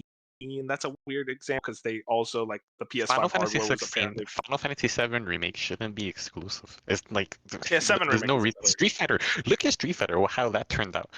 Street Yeah, I know Fighter the 5 was situation with disastrous. Street Fighter, like the But Capcom was also- like really bad, but even that game was bad. Yeah, that Street Fighter 5 was a weird one where they And even I'm with thankful for KOTOR, like Capcom is very epic. Capcom turned around. Yeah. And you know what? Well, like a big part of it, they're not exclusive. I mean, they also just started making good games. But like, I get what you're That's saying. it. Uh, I think KOTOR will be I'm- fine if like. I think whoever picks up KOTOR, I don't want it to be exclusive. I think that game is so good that it'd be a crime if it's exclusive to one group of I players. have the Uh, Xbox Epic tax once again. No, I'm kidding. The bench. What are you saying? I don't know if Bench? this is going to be controversial, but I'm really not a fan of licensed IP video games. Like Spider-Man Yo, is good and all, that's my boy. but like Wonder Woman, zero interest. That team could be making a cooler game. Like a lot of these big IP licensed games are like taking it. They're like the Wakanda game, the Iron Man game. Make a Wakanda cool game with like an original IP or an IP you own. I don't like. I'll play the game and probably have fun, but in the grander picture, I don't. I want to play like cool original games. I don't know. I'm kind of mixed on it. I fully agree. Like, I feel like here's Wonder my Woman thing. would probably be a good game. I like licensed games. Like there are licensed games I love, like the Arkham Spider-Man. games, like Spider. My thing is, I think I am much more interested in gaming IPs, and maybe this just comes from me not watching any movies or TV or growing up. But still, I just think it's more interesting to get original games and not just one. You do not understand what annoys my mind more than ever when one podcast and it's like, what do you want from this company to make? It's like, man, From Software should make an Iron Man game. Shut up. They're better with their original IPs. Like, I'm sick of it. Like, let's stop it. Like, I think Insomniac's future is a licensed game studio for Sony, and that they make them great, but it's kind of sad. And that's like each one of these big third parties are going to have their licensed game studios who are all very talented, but making licensed games. And I think, what was I going to say? Oh, I forgot what I was going to say. I agree. I mean, is there like Dark? You said you're mixed on it. Like, do you have an opinion? Like for licensed games? I'm a fan, but I don't think there should be more. I think I agree there should be a little bit less, but I do think was that like the licensed games, like the Wonder Woman game. I think it's be really fucking cool because you don't see Wonder Woman outside of comics or the few movies that she's in that much. It's cool to have. If you're a fan of these characters, that's the it would be cool to see them in games and stuff. Like we've come a long way since how they used to be before. A lot of these arguments it's come a long way like, since like the DS game era of every single kids TV show and movie needed a tie-in game. iCarly the video game. But a lot of these big arguments are like, oh, other entertainment mediums are bigger than video games. No, video games are like the biggest.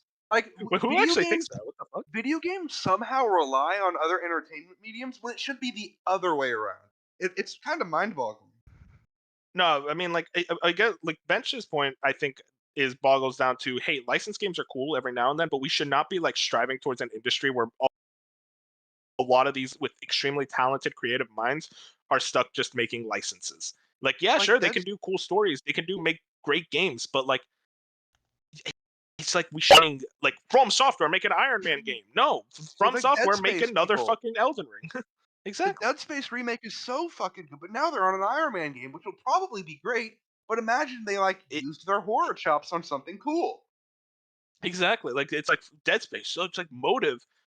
They made that EA like Star Wars game, and it's like what was it? Rogue Squadrons. It was like the TIE Fighter game. But like it's like that is a talented studio. Okay, now make another licensed game, and it's like I'm sick of it. Like why does every studio? And I think what boggles my mind, what annoys me the most is that you see all these podcasts and people out there who are celebrating it and getting excited. And it's like, I want there to be more discussion. It's like, okay, guys, let's actually think about this for a moment. Do we want all these developers to only make licensed games? I get that you like these licenses, but like, maybe we should slow down a bit and let these developers do original stuff. That's why Ratchet and Clank, you do not understand. I was way more excited for Rift Apart Spider-Man Miles Morales in that PlayStation showcase, because it was like, oh, thank God, Insomniac isn't just a Spider-Man house. They're the house. They will still make original games, and I want all these studios to do that. I mean, that's just my kind of viewpoint. I mean, Fusion, do you have a personal view on like quantity or them? I do think we can get to a point where like there is a point where it's like, yeah, we're getting too many of them. But honestly, I don't think right now it's an issue. Like I can't Yeah, I think of don't many think off right my now it's head. really a big issue. We Like, have Spider-Man, we have Wonder Woman coming out maybe 2 years from now, so it's not like we're getting one every couple months or something. It's not an issue now. That's not what I'm trying to argue. I don't think it's an issue Insomniac now. scares me a little bit with it being like right now Spider-Man and Wolverine. But it's also like if Insomniac just is making their own Marvel universe, I'm not gonna be like, wow, that sucks. I'm gonna be like, okay, that's kind of cool. I mean, like, it will be cool, but I'm also just like, I want them to have that original stuff though, because like when Insomniac makes original stuff, I think that's what I don't created think they ever Spyro. get rid of like Ratchet or even Sunset Overdrive. Like, what about a new IP? Like, are they gonna sacrifice that time on maybe doing something new? That's the problem, though, is that's what all the CEOs will look is licensed game sells because the face is familiar, whereas you look at the publishers are probably looking at being scared of like the Immortals of Aveum news, be like, here's this new IP with even a formula like a Doom formula that sells, and yet it didn't sell well. So, I mean, on paper, licensed games will always sell more than original titles, or at least familiar brands will always sell more. So, like, that's why Sonic always sells and whatnot. I mean, Sonic's a gaming IP. Shut up, Bench. Sonic's a gaming IP. That's why he's like Mario. That comes from gaming. Pokemon is the biggest media franchise in the world, and that comes from gaming. So that's why I think you can see these new IPs flourish. Well, that's what I'm saying though. Familiarity will always triumph. Like because Sonic, Pokemon, and Mario have been around forever, they're familiar now, especially in the public eye of the general public. Whereas a Spider-Man will also be a general public game. Whereas Immortals of Aveum is going to live or die on can you hook the non-general audience, because they're not going to care. It's an unfamiliar game to them. You got to hook the people like us doing podcasts about games. You got to hook those kind of people to make sure your game sells well. And if you don't hook us, you're dead in the water because you don't have that's why Hogwarts Legacy is the #1 selling game. It's a familiar IP. It's being sold by the normies, and of course all of the developers and CEOs are going to want to look at this, be like, well, which audience are we going for? And then you have the people trying to turn gaming IPs into entertainment IPs, which is a whole other can of worms. It's also that's like, go ahead, Fusion. It's hard. I think granted, we've seen it for years, but I think we're underselling how hard it is to make a new IP, especially in a day and age where it seems like everything has been created. Like it seems like everything you've seen it already. So like you had Horizon, and now people are sick of Horizon.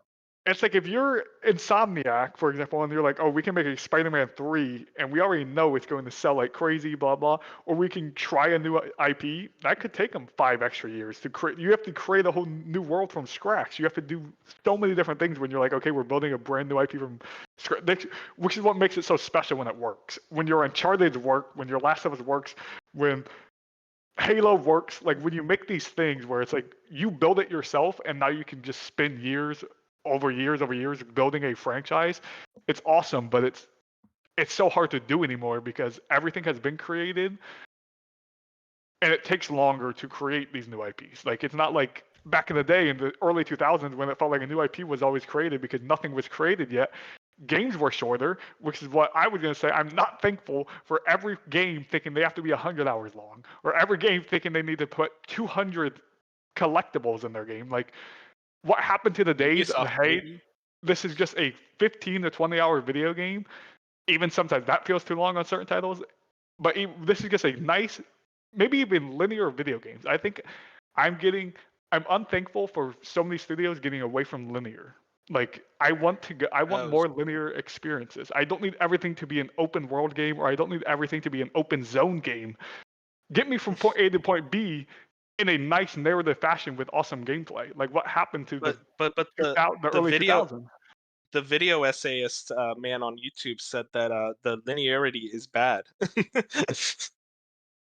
Well, he's Because wrong. that's the other problem is It's with so many stupid. games coming out and whatnot, people are going to adequate time spent to price. Dollars. So like, Yeah. we're gonna go right back to Immortals of Aveum. I feel like this is gonna be Immortals is gonna be a ruler for a while now. That game is like what, 15 hours or something like that. It's a $70 game, and plus it's mid as hell according to most people. So no, that's not gonna fly. Now if the game,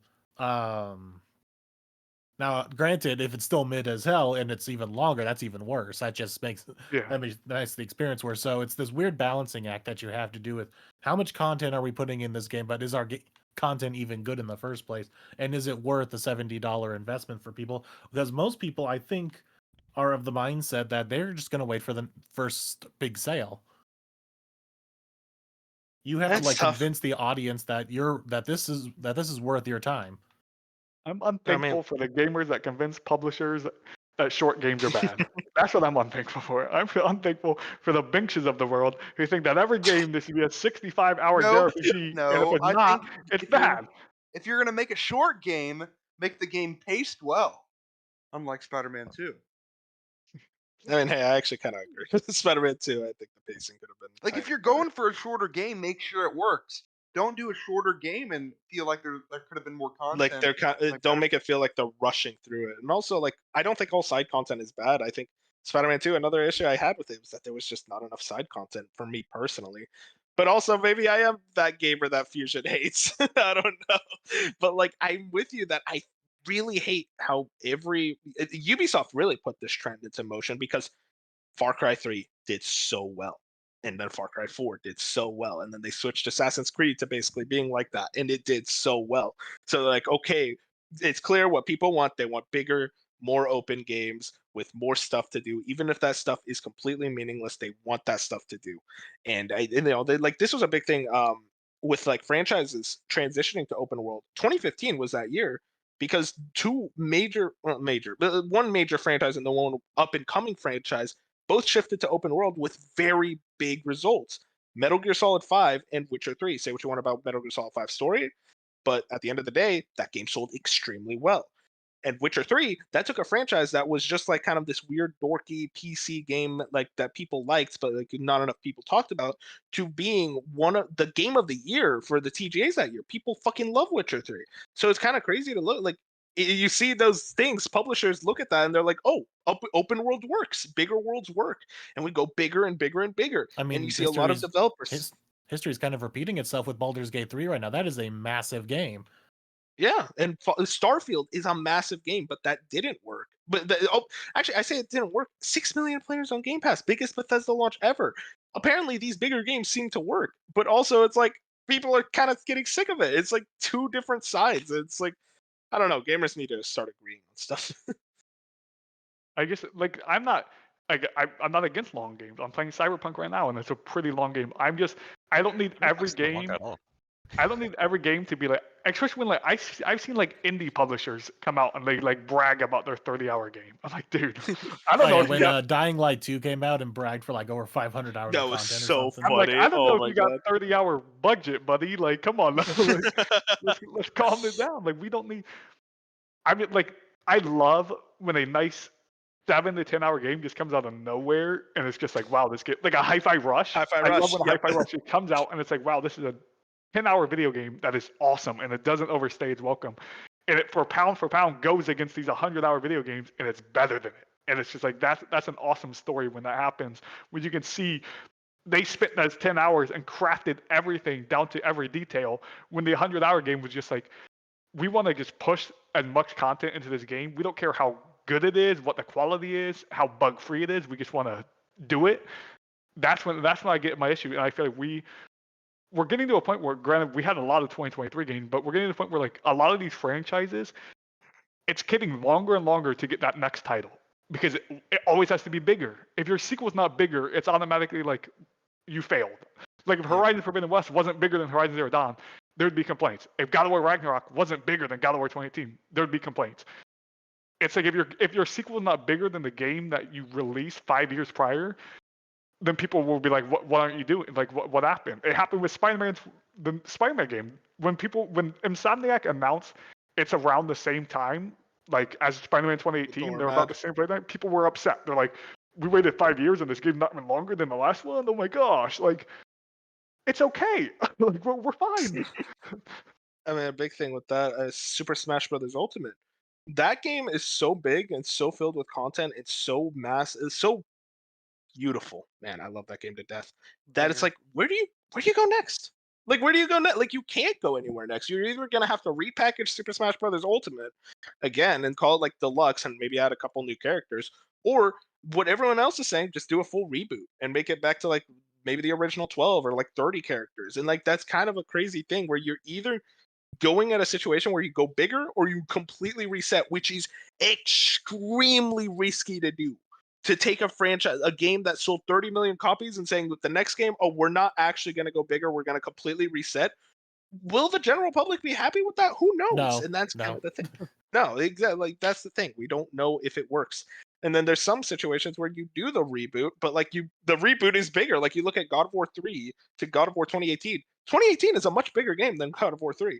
The story feels smaller, but you look at like what God of War 2018 is, that game is huge from a budget and scale size compared to God of War 3, which is still a big game, but like I don't know, like it's a lose-lose situation, a win-win situation, whatever you want to call it, but it's very hard to figure out this whole game length to size to quantity to price, all this thing. There's all of it is meaningless at the end of the day. Just make good fucking games and I'm Just happy. like Far Cry. Far Cry is going through this exact same thing where, like you said, Far Cry 3 was like at the time considered very good.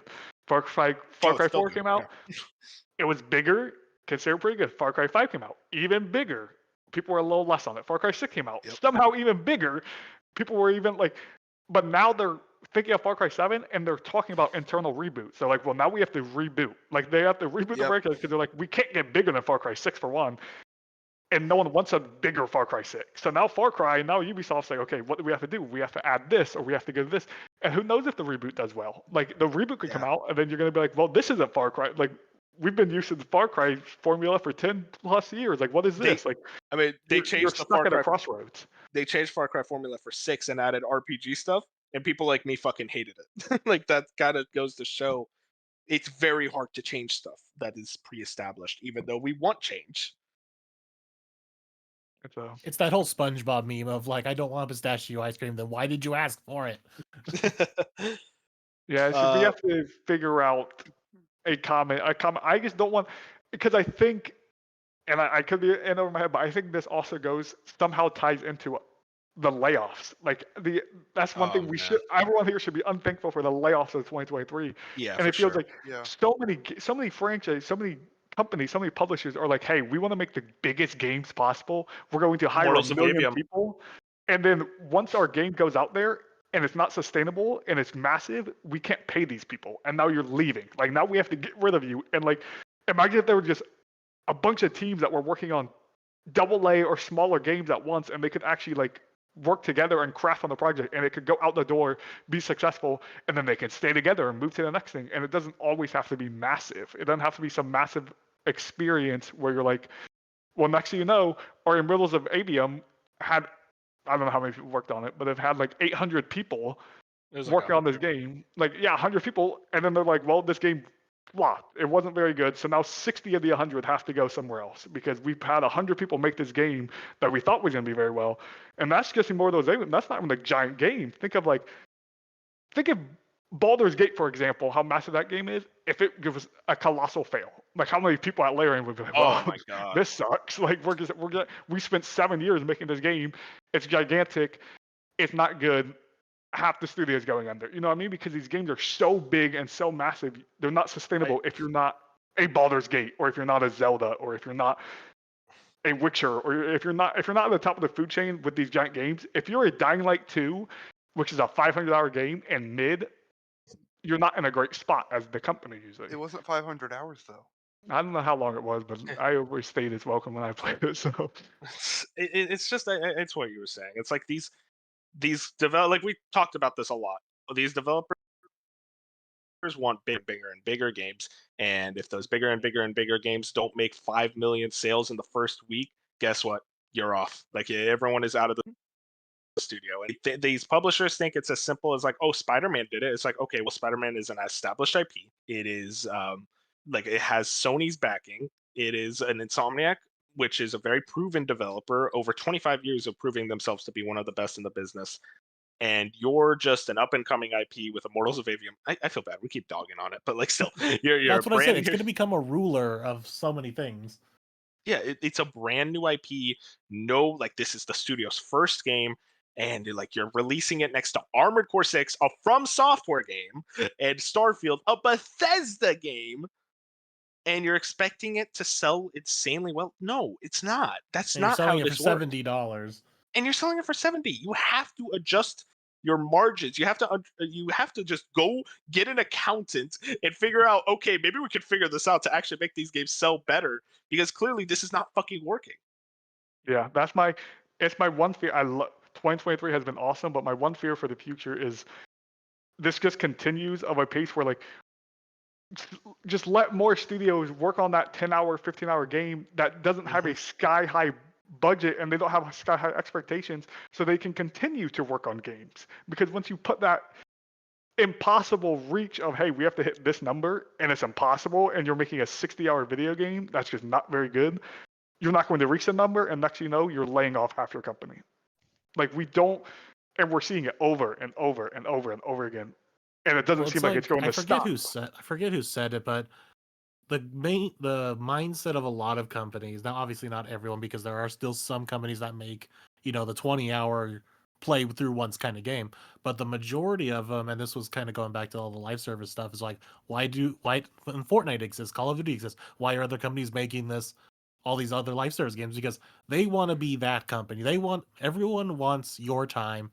Every company wants to be that game that you always come back to. They want to be that next company or game. And unfortunately, you can't scratch the Titans right now, it seems like. And everyone thinks they have this shot of dethroning these Titans of the industry and becoming the next big thing, when in most reality, you're not going to. You have to build up to creating that next big thing. You can't just say we're going to make the next big thing and just poof it up out of big air, like a thin air.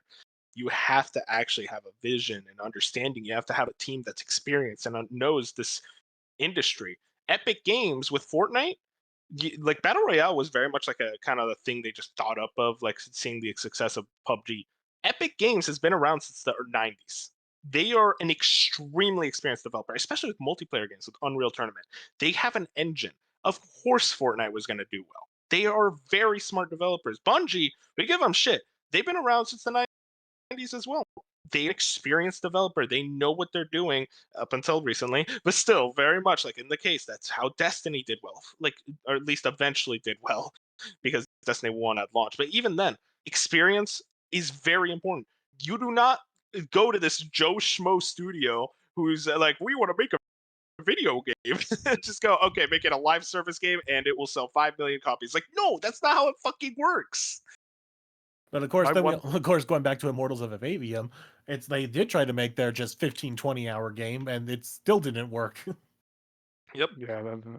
My thing is, think of in the last I have hope, because in the last 3 to 5 years, we've had probably hundreds of these new AAA and studios starting up. Like, we have a lot of vets from a bunch of different companies creating their own studio. My one problem is every single one of these press releases for every single one of these games are always like, you're about to get a never before seen. Yeah, you're about to see the never before seen, immersive, narrative driven, 100-hour video. Like, they all use the same wording. That's also like, I don't think you can pull this off. They're all using the same wording, where it's like, what if you guys were just like, hey, we're just making a cool video game that's hopefully is good. But they're all just like, we're making the never before seen next open world game that's gonna rival The Witcher and Zelda and the rest. It's like, okay, I hope these studios around the world that have been, we haven't seen games of any of them. Hopefully TGA, we see a bunch of this stuff, but I'm hoping they understand how to come at it and come at it the right way, or we're going to be going into 2024 just reading more layoff stories and reading more stories of sadness instead of praise for the new IPs and all of what gaming is supposed to be. It's gonna get better before, or it's gonna get worse before it gets better. I think that's the case, but I do have I mean, that's optimism kind of that it been the will word eventually for a get while better. is that AAA games are going to have this implosion, and we're going to be living off of AA and indie games for a while as they all try to Nah, the that's- AAAs figure out what they're doing. I mean, maybe like with the third parties, you could see something like that. But like, I think when it comes to like a Sony or a Microsoft and a Nintendo, they're way too big to fail in that regard. But I do think there will be I mean, almost that implosion was kind of just like Fortnite layoffs and a Destiny layoffs. And it's like, okay, even the biggest live services games in the world cannot escape this bubble. Like this bubble has burst. Let's change our strategy. So that's going to be interesting to see. Very positive topic that I brought up, and now we got it all negative. No, but really good discussions all around.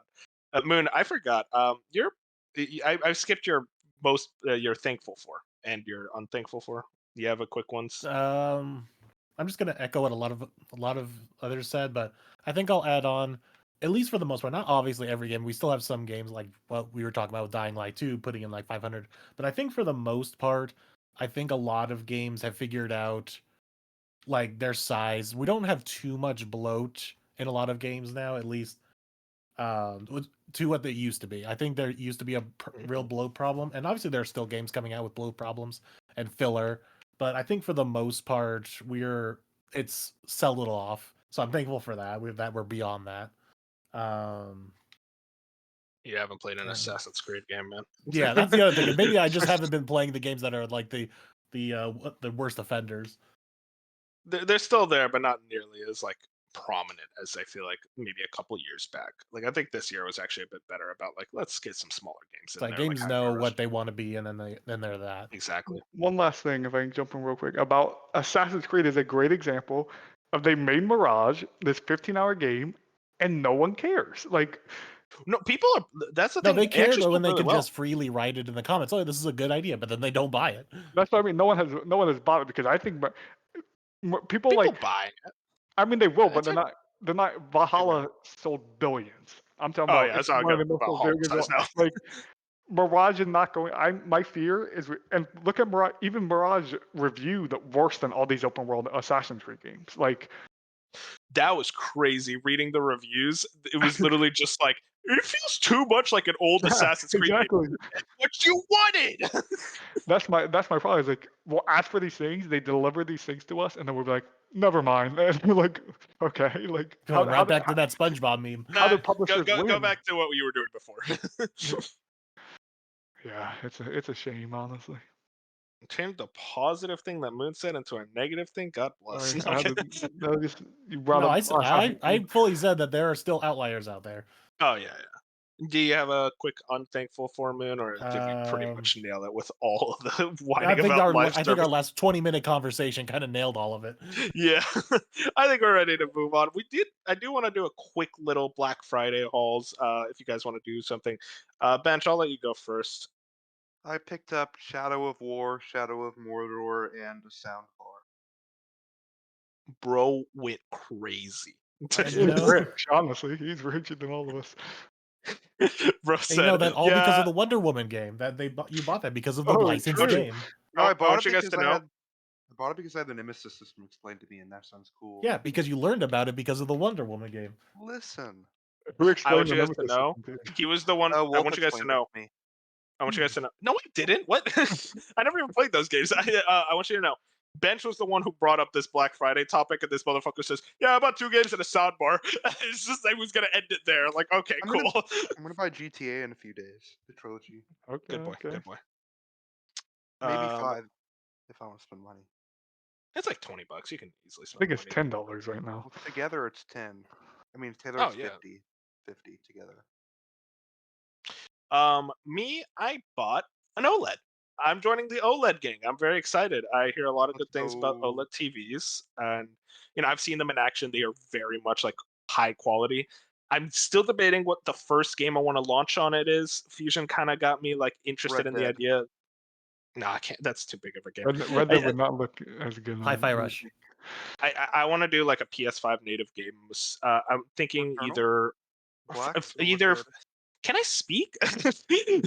Can I speak? Forbidden West or Alan Wake 2. I think those are going to be my showpieces to just like see what the OLED can do. I'm thinking Forbidden West because what's it called? That DLC. I still haven't run through it. Oh, but you did play the base game? Yeah, of course. The DLC looks pretty. Looks pretty, but wasn't a huge fan of the whole thing though. Still a good time. You should have seen how he was in my DMs when that DLC was up, by the way. The amount of pictures I got for someone who wasn't very much into it.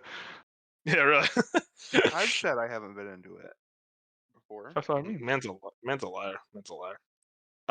Moon, did you pick up anything during this Black Friday? I bought 2 pillows. Hell yes. They were $5 each, and I'm just like, why not? You talking body pillows or normal? No, okay. 2 different Discord servers made the exact same joke. God damn it. But no, I looked around and I just either the few games that I'm still keeping an eye on didn't go on sale, or the few other games that I'm like, yeah, you know what, I could pick this up. Just it didn't go as low as I wanted. Especially after like the article about Immortals of Aveum most likely coming to Game Pass and PS Extra at some point. Like I would have probably maybe picked that up if it was like $20, but no, now that you put out the news right before Black Friday that's coming to Game Pass, like now I'm just gonna wait for Game Pass. They just don't want that game to sell. No. It's So crazy. I contemplated Hogwarts, but just like Fusion scared me away. Wow. But yeah, I don't know, I've reached that point in adulthood where I kind of just buy all the games when I want to now. It's very like last Black Friday, I don't think I bought anything else. And really the only game I could think of that I would have bought if it did go on sale, granted, I'm probably gonna end up buying it anyways, Alan Wake 2. Probably gonna end up buying that here pretty soon, as soon as I finish up Mario RPG. So I don't think. Yeah. So yeah, unfortunately Black Friday was kind of a bust for me. I forgot to mention. I did also buy a soundbar as well, and I picked up a few games as well. It's kind of some weird The A same few, you soundbar had weird like a as me. list. stuff. We have matching soundbars, Wolf. Okay, weirdo. You guys are Eskimo brothers. Yeah, right. No, I picked up some like stuff like weird PS4 games that were super cheap at GameStop, like Assassin's Creed Syndicate and Thief and The Order 1886. I was like, why not? I might as well Have you grab it. played Thief? No, I've never played Thief. Oh, Thief is sick, dude. I want to play it. Yeah, I'm interested. It was like $4. I'm like, okay. And then I picked up some like PS5 stuff, like Sackboy: Big Adventure, Dead Island 2, stuff I would have been wanting to get to for a while. And like this was kind of excuse. So Like it's a good idea overall, for me good not Black to buy Friday. anything. It's good for me Yeah, because really. I seriously my backlog is too big. I don't need to be buying Oh anything. yeah. No, I mean you look at my backlog; it's a fucking journey. Fusion, did you pick up anything for Black Friday? Yeah, I'm not gonna go into all of it because it was a lot, but I got like 16 games on Steam. That was my Black Yeah. Friday. I'd It's say that PC the gamer. headliners are Red Dead Redemption 2, Crisis Yes. Core, and the 2 Doom games are like. Did you also buy the Mordor games, the 2 Mordor games? Yeah, I did get. Yeah, I did get those, and the Wolf Among Us, and Persona 4 a Golden. bunch of other stuff. Yeah.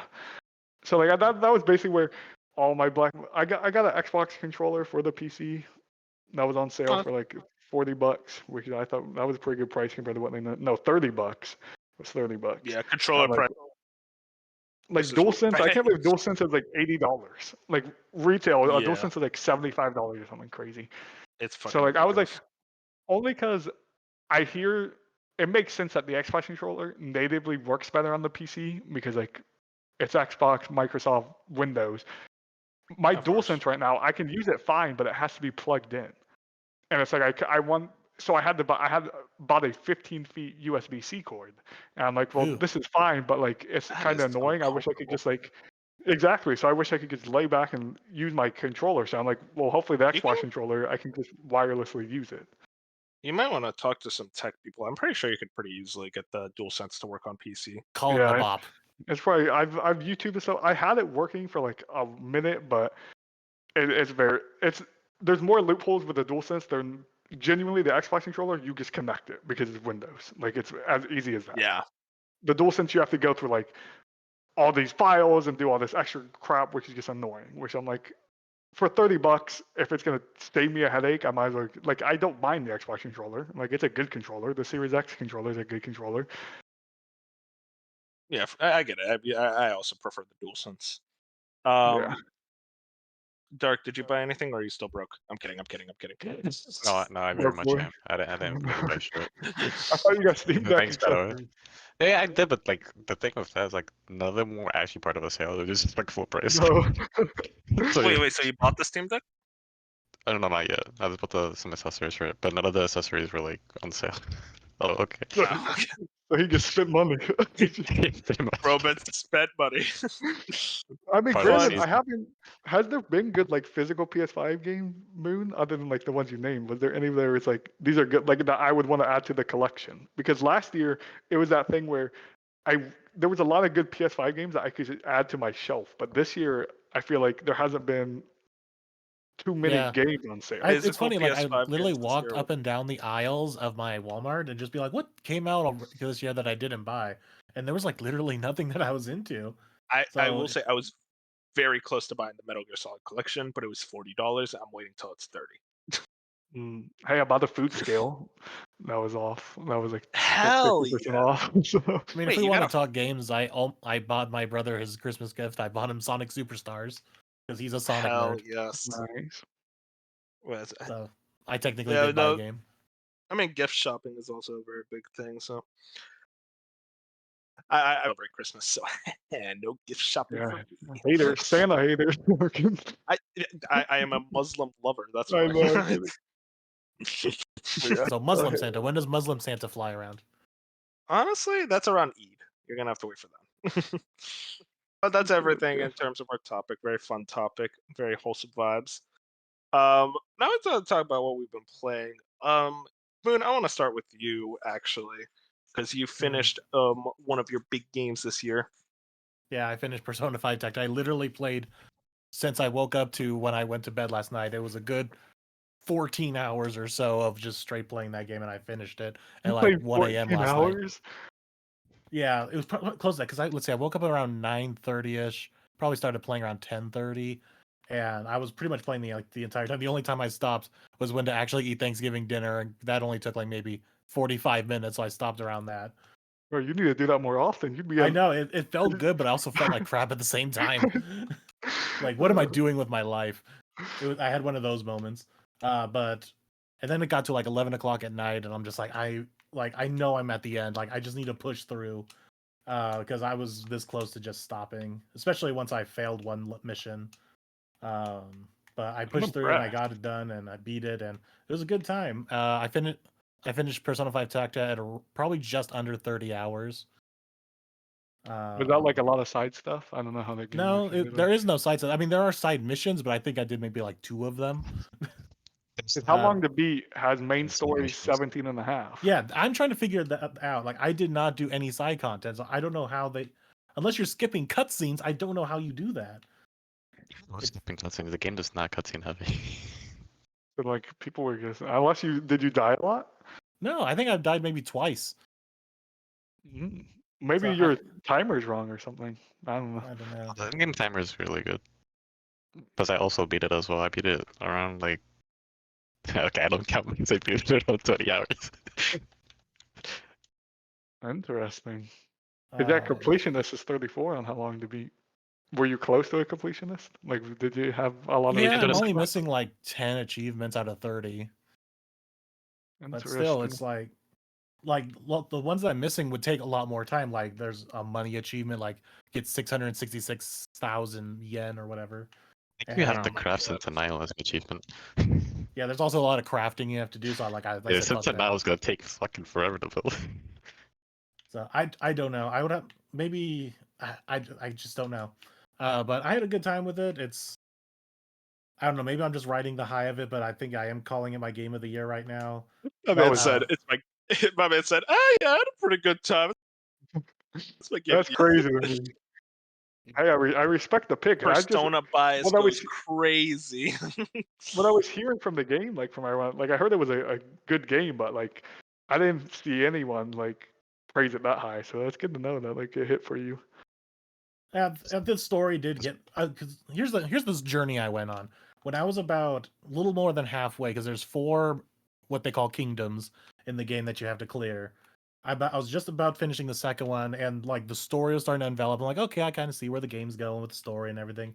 So I was starting to think, okay, yeah, maybe it's not gonna be my game of the year. It's gonna be definitely like in the top 5, but it's not gonna be game of the year. And then the third act kicked in, and I'm like, oh, okay, so now you're pushing heavy on the story.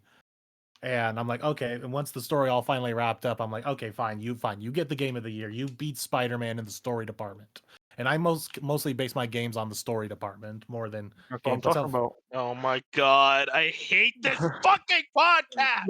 That's why Alan Wake 2 is about to sweep for you, buddy. Yeah, like if Alan Ah! Wake 2 gets the story and has like decent gameplay, it'll probably beat Spider-Man. And Decent hopefully that gameplay. Persona game. You're fucked I there. I Yeah, also the beat Zelda's gameplay. gonna win. I also beat Tactica, but for me, the second act of the game has so much padding. I was actually like, I was dreading playing it. The padding was pissing me off. I was like, okay, this shit, like, I don't care. Right? It was like to the point, like, I was like, I literally do not care. I was forcing myself to play it because I just wanted something to play. And then, yeah, like, the third act, the story gets incredible. It's probably one of the best Persona stories that they've told in a long time.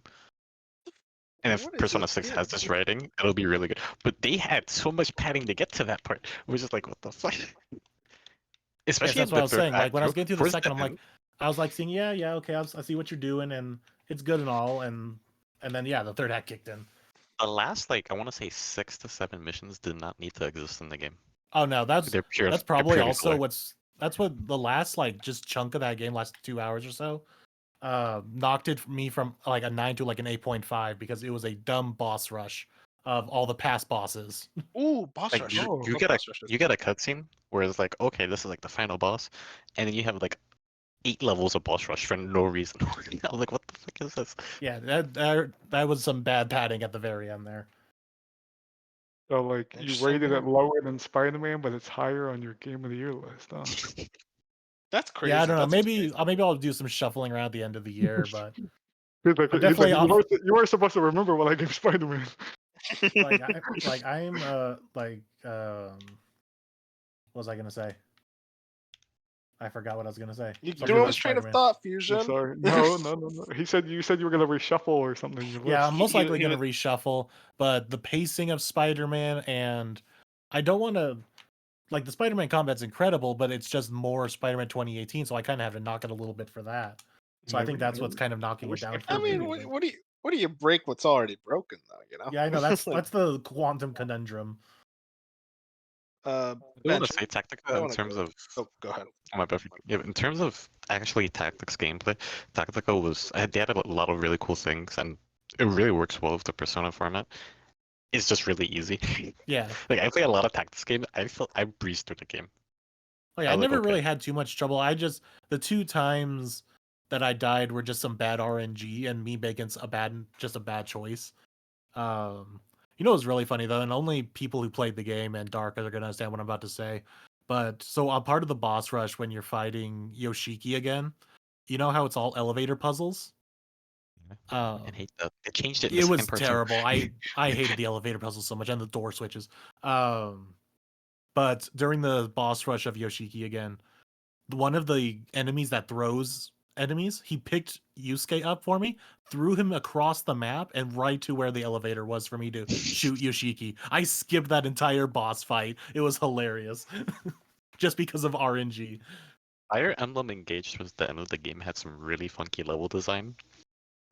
The tactics follows the same format. Oh yeah, they're just doing weird shit to do weird shit, and oh, I hated those elevators puzzles. This is a random question about this game. Was this game critically reviewed less than Persona fans thought? Because it just reviewed like No. Yeah. No, it's meh, right? about where I thought it would be. Yeah, it's like Oh, an 8 out of okay. 10. Most people are Of course. giving it 8 out of 10. Of course, Bench Okay. says yes.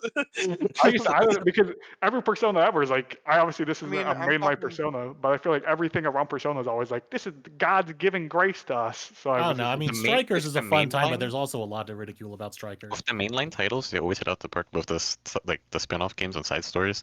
It's hit or miss, but this is about where I thought Tactica was gonna end up. oh, okay. Yeah, I was expecting like a good 8 out of 10. I was not expecting them to go as hard as they did with the story. Yeah, 'cause the they did story a lot went of cool unnecessarily. things. And you know what? The ending cutscene after you beat the final boss beautiful. did not Loved need to it. go that hard. I don't want to hear no spoilers. They boys. added padding for no reason, and it takes away from the experience. This seems like I gotta get to this game by the end of the year then. So another 'cause thing I that's do really love my weird, Persona 5. the placement of this game is really fucking confusing. Oh yeah, we don't need to talk near about the timeline. It's The- near the the end of timeline. Royal, but there are things that conflict with which I don't know. Don't get me into. Yeah, that's a whole conversation. in Yeah, we need to itself. bring I that up want- on our like Persona 5 retrospective. I want to talk to Mr. Benchy Poo over here. What have you been playing? I beat Mario RPG, and unfortunately, it was my Starfield. God, stop calling every game your Starfield. Why is this a thing now? Is this a thing? But I think it was purely due to this game being hyped up for pretty much years. Like I remember being a child and people talking about this game like it's like the second coming. Same, yeah. But it just like didn't live up nearly to any of that. I found the combat just pretty meh. I found like just it was hard to play the game because I just wasn't having that great of a time. The character designs, like Gino and Mallow, people always like hype up. Yeah, Gino for Smash. Gino like hardly says anything during the game, and Mallow is just like a cloud. So I mean, I didn't find anything from like, the original characters. I like. Hang on, Mallow's cool. Like the people behind Gino, I just don't get because he says like a handful of lines during the game. The ending It's credits. You know The what best Gino thing- is? Gino is just like the Boba Fett. Like he has Yeah. 5 lines, but yet everyone loves him. The best thing I could say about this game is the ending credits were pretty cool. The credits. I mean, the credits were pretty So, cool. yeah. He's saying all this about a game he rated an 8, by the way. I'd give it an 8. I mean, honestly, I'm kind of doing that to people please. It could definitely fall to more in the 7 range, but we'll see. Okay, so here's the thing, guys. I've also been playing this game, and you guys know how I feel about Bench JC. I talk a lot of shit about him, but when he's right, he's right. I've also been kind of disappointed with this game. And of course, I It forgot to is- mention that I'm going to be starting up RPG here pretty soon. Oh yeah, just ignore our criticism. Okay, listen. This game's not bad at all. It's not bad, no. I love the writing. I know Bench didn't. I love it. I think it is very charming. It is very fun and whimsical. My issue, this game is boring. I am just like going through the motions. Like I'm always told about like all Yeah, the for weird and sure. zany things. At least in the first half, this is Mario stuff. It feels like by the second half it gets a little bit more interesting. But right now, I'm Nah. playing this game and dreading it. Not dreading it. I Yeah. don't want to say that. That was me. But I cannot beat play it. this game for more than an hour without wanting to go to sleep. And that's not like a mean go to sleep. Like literally, like I just get tired playing this game. And I don't like it has a Yep. lot of good aspects about it. There is so much cool things about it. But I remember one person in our Discord, Redfish, the Game Mess Discord said this, where I feel like Mario RPG is a victim of its own like fame Legend. and success. It's legend. Where I think the game is very cool, and for the first Mario RPG, this is extremely impressive. The But others it are is better. no Paper Mario. It is no Paper Mario. I think like, even Paper with- Mario improves on literally everything. Same with most of the Mario and Luigi games. Like like there's no dynamic with the party in Mario and like this Mario game. Like you don't like I don't know, like in Mario and Luigi, you have Mario and Luigi going back and forth, and that's the comedy, and it always hits. And there's like none of the comedy. I didn't like laugh or anything. I thought I will like say the the comedy one- just wasn't working for me. I will say the one thing about the comedy that really worked for me, I love whenever they do charades. When they try to good. explain something to someone, I fucking love those jokes. I think the game is charming. It is funny in the same way like a lot of other Mario games are. But no, like it is just a Paper Mario is better. It hurts for me to say it, but like I think this game has so much quality, but that combat is so basic. There is nothing else to it other than attack, magic. It is Final Fantasy 1 type combat, and I'm not like saying like a mean thing. No. I'm not saying that as a bad thing. Let me finish. I'm not saying it as a bad thing in the fact that it's Final Fantasy combat. Final Fantasy 1 came out in 1987, and I think it is the exact same combat as this game, which came out in 96. And I think it really shows its age when you see games like Octopath, when you see games like other turn-based games. Can you name some other turn-based games? I'm really stupid right now. Persona, where you Persona. see what they're doing, the actual Trails. yeah, sure, Trails as well. You see all that they're doing in terms of the turn-based genre and what they're like accomplishing, like adding these new systems, these new mechanics. Mario RPG just looks archaic in comparison. And I think what it is, I love old games. I don't think I like RPGs. They really is just like, I think RPGs have drastically improved from what they used to I mean, be. And I don't know, it's tough for me. how many hours in are you?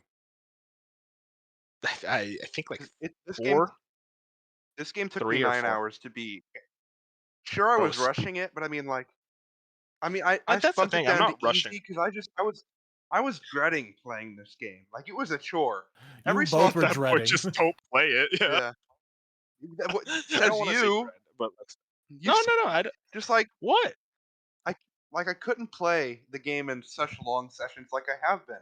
Like I beat another game I'll talk about, Separate Ways, in a day, and I could never do that with Mario RPG, even given its length, because I couldn't sit there and do that for a day. It's just So it feels monotonous. Like it feels like it's like every combat encounter is the same thing where I'm just attacking. And it's easy. I'm on normal mode and I'm like barely even thinking about these fights. Where it's like I have like 10 mushrooms and 10 fucking honey syrups that restore like half my health. It's like I don't have to think about any fight because they give you like 1,000 coins, and it's like yeah. it's a very easy game, but it's not easy in the okay. At least there's something else here for me. Like I just don't think there's enough there. I'm not calling this being bad. It is far, far from bad. I think there's so much charm still. I think it is a It good should have game, a been very good. But I $50 don't know. minimum. Yeah, it's way too Maximum 50. expensive. This is not a $60 game. Even It is. disregarding its length, like this game just It could scream could have been $60. 40. Yeah, It could have been 40. which is a But shame. I yeah, thought this could crack my top 3 with all I heard about it, but it's like number what, like 30 on my list? it's a victim of its own legend. Like I just Yep. think that the Mario RPGs grew and learned from the lessons that this game did. I think I love a lot about. I love the unique enemy designs. There's so many cool enemy designs. There's just this freaking Donkey Kong looking dude who's like got chains around him. Like I'm like that is cool. That is weird. That is fun that they're doing characters like that instead of just Goomba and Koopa Troopa. But also, I just don't think there's enough interesting things in the combat with those enemies to make me warrant being excited to play it. Very Maybe I Yeah. shouldn't play 100%. this game and start something else. But maybe I should just go buy Alan Wake right now. Yeah, you I mean, should, please. honestly, this could be a good balance for like a horror game. Well, you don't get scared, so never mind. I mean, like that's just the vibes. Yeah. Like just a nice vibe game with a dark vibes game. That'd be cool. Yeah, I Also, also Fusion, you won't get much enjoyment out of this game. I'll tell no, you don't right now. play it. Don't play it. Yeah, Fusion will go like, "There's no emotions. Why It's the doesn't first Mario have hit. a tragic backstory?" I mean, fair. And I will. It will never go on sale for me to buy, anyways. That's true. It's Yeah. never going to go on sale. Yeah, God bless. I've also been Um, playing. yeah. You I said beat separate ways. Resident Evil 4 Separate Ways, and man, this is just a really good DLC. Just like it's took me like 3.5 hours to beat. Very like quick, easy in and out, but it like the pacing, it weaving into the already story you did, it made me it reminded me how good RE4 was, and that gameplay was just amazing. And I actually found Separate Ways to be a bit harder than RE4 was, which was a nice challenge, especially towards the beginning of it. And also the boss fights were great. Like I don't know, just all around was very positive on it. And for $10, this is an easy like recommend for sure. Everyone who played Resident Evil 4 should play Separate Ways. Yeah, no, I need to get to it by the end of the year because I did really enjoy RE4 Remake, and pretty much everything I hear about Separate Ways is that it improves upon. It adds a lot of the story things that were missing from it, or at least I don't know, expanded on it. I guess. Yeah, and then um, I've been playing one more yeah, thing go I ahead. can talk about. Yeah, Since I've been traveling just for the holidays, I did end up pretty much holding off on Red Dead 2, and I'll get back to that actually tomorrow. It's been over a week. But I booted up Final Fantasy 1 Pixel Remaster, and this game is just an absolute delight. A very pleasant surprise. I thought, because I've been wanting to go through the Final Fantasy games in numbered order for quite a while, pretty casually over a long time, and just playing this game is just so fun. In contrast to like playing Mario RPG, which is also kind of an RPG in the same vein. Like this game is just so much better. The combat, sure, it's simple, but it's also satisfying. In Mario RPG, like there's the battles can take a little bit, and even when they end, you have to like if you level up, like those little things that add some extra seconds, kind of like hinder on wanting to get into a battle because you just want to keep going. And Final Fantasy is kind of like quick, easy, and out of battle, and it's like you can turn off random encounters and stuff, so you don't have to worry about that. And I'm about to beat the game, and I mean, it's kind of got Breath of the Wild vibes, to be honest. Like, I'm going throughout this world, and I don't really know where to go, kind of. Where like it's kind of like people are saying stuff in the town, and it's kind of grabbing my attention, and that's kind of where I'm supposed to go, but the game doesn't tell you where you're supposed to go. So it's kind of and the world is cool. I mean, the party is like no name people; they're just random jobs. Like there's the warrior, red mage, white mage, and black mage, all of which I named myself: Wolf, Dark, and Fusion. Oh my shit. You god. just named them. So That's pretty cool.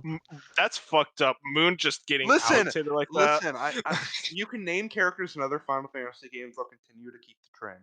So I'll continue to not call them Moon. Like Moon's just sitting there like fucking disrespectful sorry, like that.